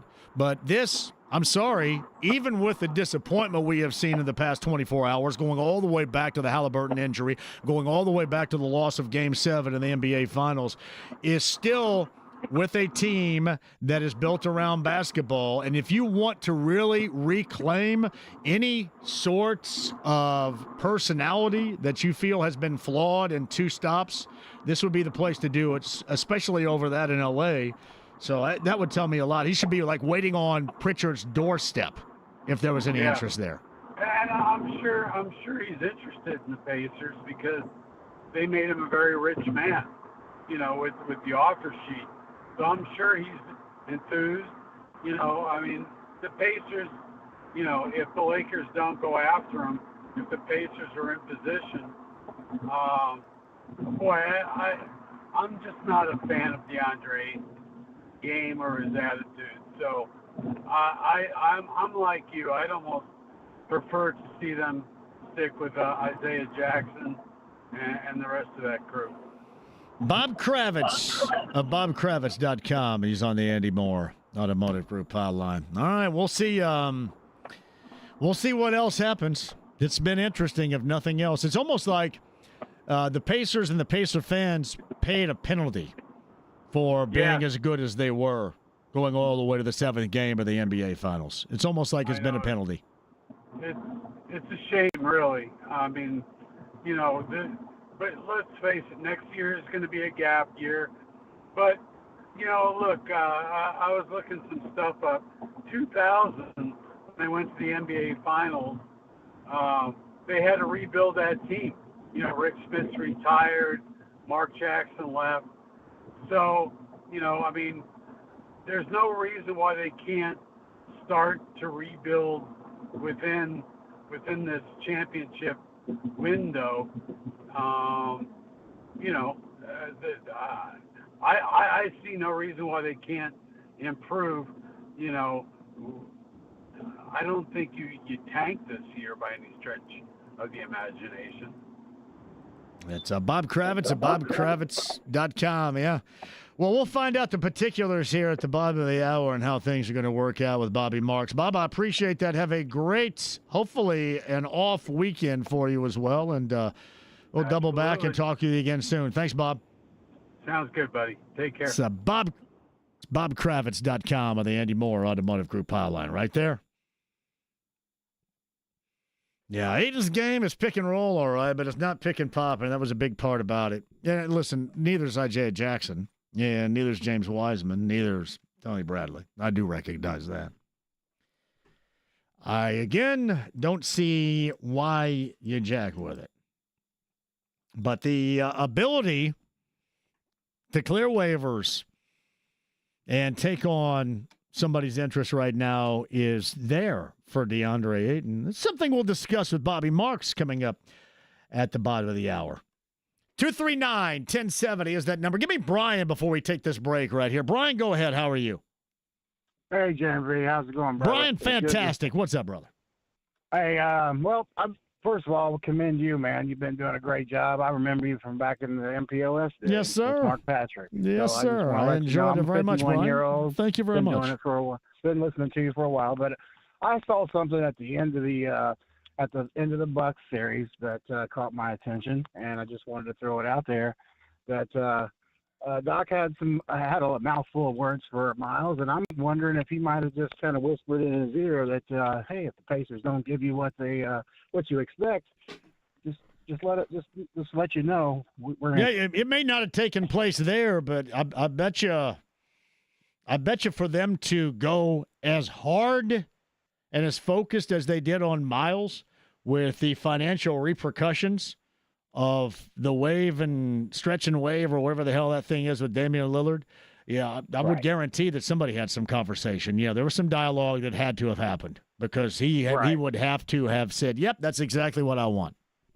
And then I had one more take I wanted to ask you, and that is, what about Al Horford? Do you think we would have a chance to get him? And what do you think? Do you think he would fit? Yeah, do I think he would? I don't know if he would fit. I mean, what is he? 39 years old. Somebody will take him on. Maybe that somebody's the Lakers, as some backup role as a big. But I would be surprised if that fit would be here. Yeah, I was just thinking with his three ability. No, I get it. I mean, he's got face-up ability. There's no doubt. I don't know if in a year that everybody's describing as without Tyrese Halliburton as, kind of just an empty season, so to speak. Which I hate that description, and I hate it for these guys that are going to be a part of this team. That's how it's described. But if you're going to describe it that way, I don't see there any need to bring in Al Horford. Yeah. Well, I do hate it that he's gone, just like you. Brian, thank you very much, man. I appreciate the kind words. You call anytime. All right, appreciate you. If you're on hold, I'll get back to you. Bobby Marks is going to help us get down with the information that's necessary coming up on the other side. The stream, the app, it's HD Radio, the AAA Membership Lounge. Become a AAA member today because I know you're going out on summer vacation. Make sure you're a AAA member. It's the AAA Membership Lounge via YouTube Live at 93.5 and 107.5 The Fan.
JMV. Well, you're going to have to say that. You're going to have to speak up because I can't hear you. 93.5 and 107.5. The Fan.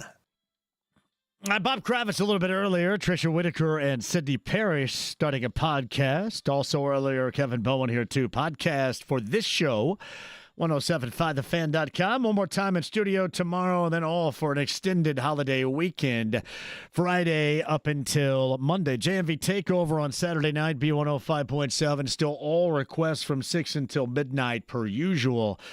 But otherwise, there's going to be some hanging and some partying, which I don't know how much of that is going on surrounding the Pacers right now, given the circumstances. And we'll bring in somebody that knows and knows all. We lean on him more than just occasionally for all the NBA information we just simply know nothing about. He is the front office expert from ESPN. Bobby Marks on the Andy Moore Automotive Group hotline. Hello, Bobby. How are you? Bobby, are you there? I don't hear Bobby. That was a hell of an intro, too, man. I don't hear him. James says Bobby is not there. So I got to reset that entire intro again. That's all right. We can do that. You know, I mentioned we do lean on him often for the information that is necessary, and sure as hell information we cannot track down. One of those things is, again, as of 5 o'clock clearing waivers, it is now open with conversation for DeAndre Ayton. And I hope there is no dialogue here and it all is Pacers dialogue. But as of 5 o'clock, and I saw a report from Mark Stein on Steinline that basically that line starts and probably ends with the speculation with the Lakers. So with that alone, we shall see. That is weird. And we can get him back right here. All right. Without the intro that I gave moments ago, Bobby Marks on the Andy Moore Automotive Group hotline. Hello, Bobby. How are you? I'm good. How we doing? I'm assuming that call intro kind of went like what the Pacers thought with Myles Turner right there, didn't it? A little bit odd. So, hey, help us, walk us through what you believe happened in this soap opera.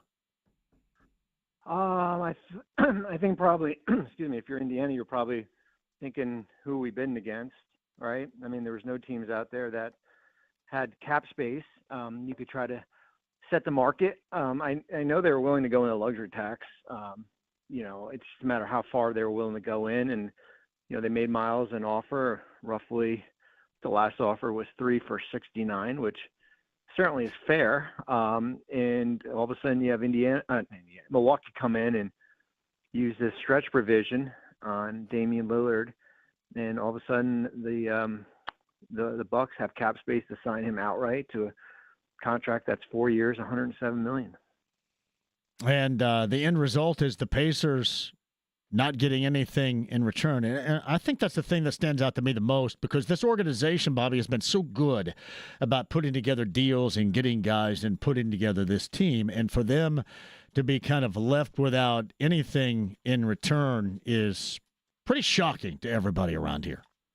Well, I think, you know, that and certainly it's a day or two into free agency, and most of the players had come off the board on June 30th, or most of the centers at least had come off the board when you're looking at Brooke Lopez or Clint Capella or Steven Adams had already signed an extension here. That's probably the hardest thing to swallow, is that there's really not a replacement out there unless you're going to dive into the minimum market, or, you know, we'll see what happens with DeAndre Ayton, who just cleared waivers. But it's not a Mo Wagner, who's coming off an injury, is the other name. It's not a center position that is really deep, and that's probably, you know, I think it's one thing him going, but it's if you would have had it, you know, if you would have known on right off the bat on June 30th, then you would have at least been, you know, ready to kind of go to Plan B. So people around here were sideswiped by it. Do you think the Pacers front office, they were equally sideswiped? Do you think that there was just a threshold in salary that the Pacers were refusing to go with? Do you think that Myles and Myles' rep gave them an opportunity to match at all? How do you think this went down? I think the last offer wasn't that, hey, we have 4 for 107. Can you come back and match that here? I mean, the per year average is 23 in Indiana, and then the number in Milwaukee, what is that, 27-ish, I guess, somewhere around there. Yeah. So it's not a huge, it's just one more year, and there's the bells and whistles. I mean, there's a lot of like. It's interesting. It's like the business side of me. If I was in Indiana, I'd be like, man, that's a rich contract, right? I mean, it's got a trade kicker, there's a player option, there's all these other things in there that I don't know how well it'll age. But then on the basketball side, it's like, okay, what's our plan B if we don't bring him back? So therein lies the question, and this is relying on your expertise as Bobby Marks joins us. Where would they were going to, as you mentioned, willing to go into the luxury tax? Yep. But there does seem like that, again, there was a threshold that maybe they were unwilling to go, would have matching an offer from the Bucks that they gave, would that have taken them, out of where they were willing to go in this position? Yeah, you know what, the luxury tax rules have changed. When they first were introduced, I think in 2000, the more harsher restrictions in 2010, they used to be really punitive. And what's happened, and this is a new rule that started this year, is that if you find yourself over anywhere from $1 to $11.5 million, you don't get penalized as much as you did in the past. It's almost a dollar for dollar penalty. So if you had paid them, I think they were $20 million below. Let's say if you paid them $28 million, it wouldn't have cost you as much. You wouldn't have got a tax distribution, but it wouldn't have cost you as much from a penalty standpoint as what it would have in prior years. You still would have been below the dreaded second apron. You still would have had flexibility there. So it's a matter of it feels like Indiana had a number set. It went from from 66 to 69, and they weren't willing to budge off that. Now the question is, if you had rewind the clock and you said, hey, this is what's going to happen tomorrow. Damian Lillard is going to get stretched. They're going to have cap space. Would you have kind of changed what offer you were willing to do? See, and that in lies the question. I kind of wonder. I asked this earlier, and just kind of wondered out loud what took place between that moment, because it seemed like Myles was so set. And Bobby, I start talking about things that also matter, and I know that Myles is the type of guy to where legacy here mattered, and now that's completely shattered. Sure. And destroyed. Yeah. So, I mean, would you think that they would say, all right, Pacers, now the ball's in your court once again. This is what Milwaukee has cobbled together out of nowhere, and I want to stay, and here's the number you have to come up with. Something must have gone haywire in between that time when Milwaukee offered to when Myles ended up agreeing reportedly to that, as to why the Pacers came away with nothing here. Yeah, I mean, from my understanding that there was no going back and asking for a counteroffer for Indiana. It was, once Milwaukee was able to clear that money and offer the 4 for 107, and, if they felt that there was a big enough gap that Indiana wouldn't have not come up, that was the decision that, Myles and his group wound up doing. So that's the tough pill to swallow, right? Like where you said, okay, it's almost like, sometimes you almost have to take it, act as he's almost like as a courtesy, as a restricted free agent. Say, hey, this is what we got from another team. Are you willing to come up and do so and everything? So it's a tough, as you said, it's a tough pill to swallow, just based on where the options are moving forward. Yeah, well, and it's not just that. I think it's going to be tough. As much as I like him, and I thought I understood his value here, both in the past and in the present, and then going into the shorter-term future. Now, obviously, without Tyrese Halliburton, that dynamic was going to change next year, but still of value there. I am somewhat, if not altogether, shocked that over this it came to a point to where he was willing to shatter a legacy here that clearly he had cared about, where there's going to be no going back now. I mean, people view Paul George in a similar light, and it was much different. But I think now Myles is going to be kind of thrust into that category of, oh, well, you want to be celebrated here? Yeah, probably not anytime soon. Yeah, I mean, I think that certainly that's one angle. I think the other angle is that I think the more people you talk to around the league is that it's unprecedented that Milwaukee would take what's owed to Damian Lillard, and I know he's out for this season, and stretch it out over 5 years, $113 million. That's never been done before.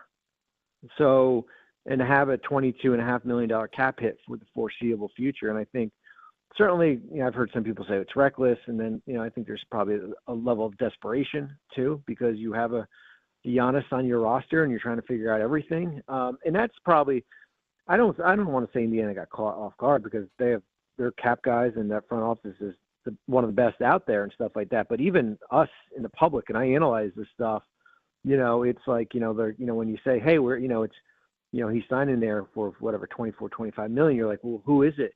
And then you're like, oh man, that's what it is. Just because we don't really ever see it before, right? Like it's, we're going to probably see Bradley Beal probably over the next day. And that could be two players who had, I don't even know, $200 million left on their contract that are going to be waived and stretched for the next 5 years.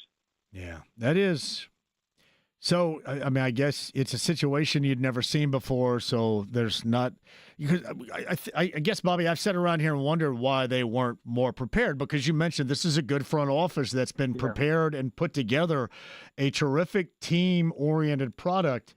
And, we were kind of wondering why they would not be more prepared to be able to withstand, this type of situation. And you say it's because we've never seen this situation before. Yeah, I mean, and I think by the time they were noticed, or they were called, which was yesterday morning, as I said, basically every free agent has come off the board. I think DeAndre Ayton just signed with the He did. I just saw that too. That was breaking from your colleague at ESPN, DeAndre Ayton with the LA Lakers. Yeah, so now you've got to, now we got to figure out, okay, what's your now you move on and you got to figure out what your plan. I guess plan A is now going to be as far as how you find a, permanent, center, or at least temporary center. Yeah, it is something. Hey, by the way, in closing with Bobby Marks, how do you view what the Bucks have done? A lot of people have kind of compared it to what the Browns did with Deshaun Watson. Same owner. With the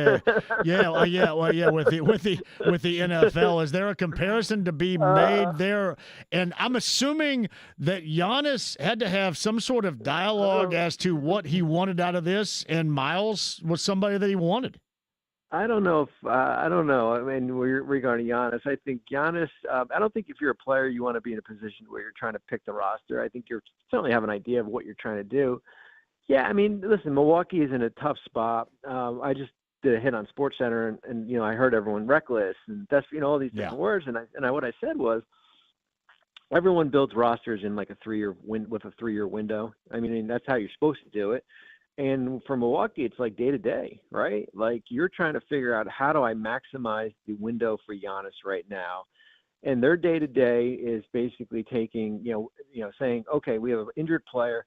We're going to reduce his money to half, and we're going to be able to get a starting center here. And we'll worry about years 3, 4, and 5, or whatever down the road here if we can keep Giannis on this roster. It's a high risk move. It's like, you going out and get a credit card and there's no interest on it, and then all of a sudden next year it's like 40% interest. It's like, whoa, why am I paying all this money in here? And that's kind of the situation in Milwaukee.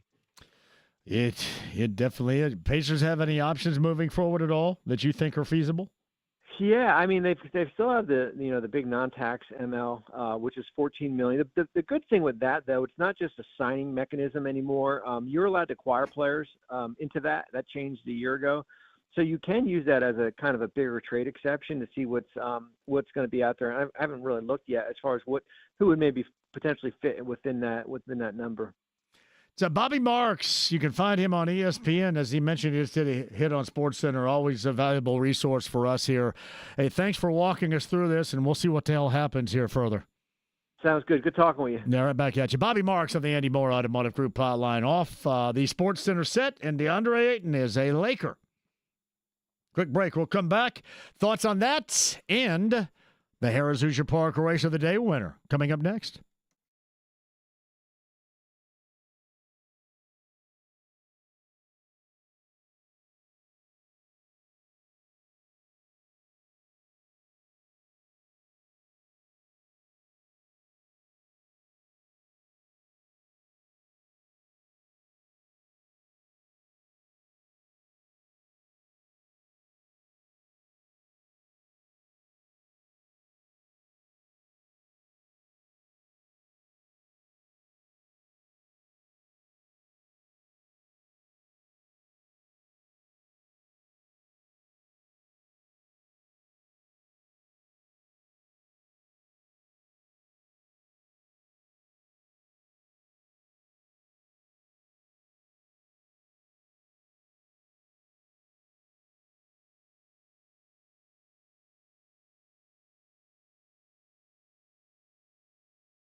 A ride with JMV. It takes him a second to get on the stool because he's under 5 feet tall. 93.5 and 107.5. The Fan.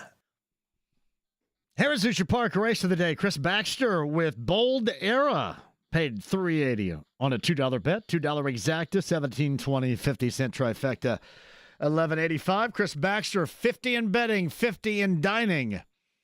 From Harrah's Hoosier Park Racing and Casino in Anderson. Standardbred horse racing now through November, 4 days a week, Tuesday through Friday. You can win too, but you got to be a part of it. The Harrah's Hoosier Park Race of the Day. We shall do it again tomorrow. If you miss Bobby Marks, Bobby mentioned the Pacers offered 3 for $69. Milwaukee ended up doing the stretch and wave with Damian Lillard, which was a situation that had never been done before. 4 for $107. And then according to Bobby, the Myles team didn't give the Pacers a chance to counter. If you missed any of that conversation, just double back and check it out today at whatever your convenience may be. Bobby Marks of ESPN jumped off at SportsCenter, came on with us. The other news of the day is DeAndre Ayton, which I don't know at all how much of anything real that was going to be. It kind of seemed like he was going to be to the Lakers once he cleared waivers at 5 o'clock today all along. And according to Shams a little bit earlier, DeAndre Ayton has agreed to sign with the Lakers. $34 million next season between the team that said, hey, can you leave and we'll still pay your ass to leave, and that of the Lakers. $34 million next season, according to Shams. And so the Lakers get a starting center. 2018, the number 1 overall selection. But I'm glad that he's not an option here, and we'll see if the Pacers end up moving on with a combination of Isaiah Jackson, Tony Bradley, and, maybe James Wiseman, or if they try to figure out something else. And Bobby did go over a couple of options that they may have, but you would have to put together something trade-wise because, simply put, the waters are incredibly shallow. Great way to end the show today with Bobby Marks. Again, podcast 1075thefan.com. When you get an opportunity, go ahead and listen to it and then see what you think. And he blamed it more on not the lack of the front office of the Pacers wanting to do something about it, but being in a situation that the NBA has never seen. Talk about that coming up on tomorrow's show. My thanks to Bobby Marks of ESPN. My thanks as well to Tricia Whitaker and Sydney Parrish for joining us. Their new podcast is on the way to Ready for Launch. Bob Kravitz and Kevin Bowen on 1075thefan.com. Tucker Barnhart tomorrow, and a lot more, I'm sure, as we get deeper now into the month of July. Little getaway afternoon starting at 3 tomorrow to a holiday weekend. James, great job out of you. Great job from you as well. Thanks for listening. 93.5 and 107.5 The Fan. Have a great night.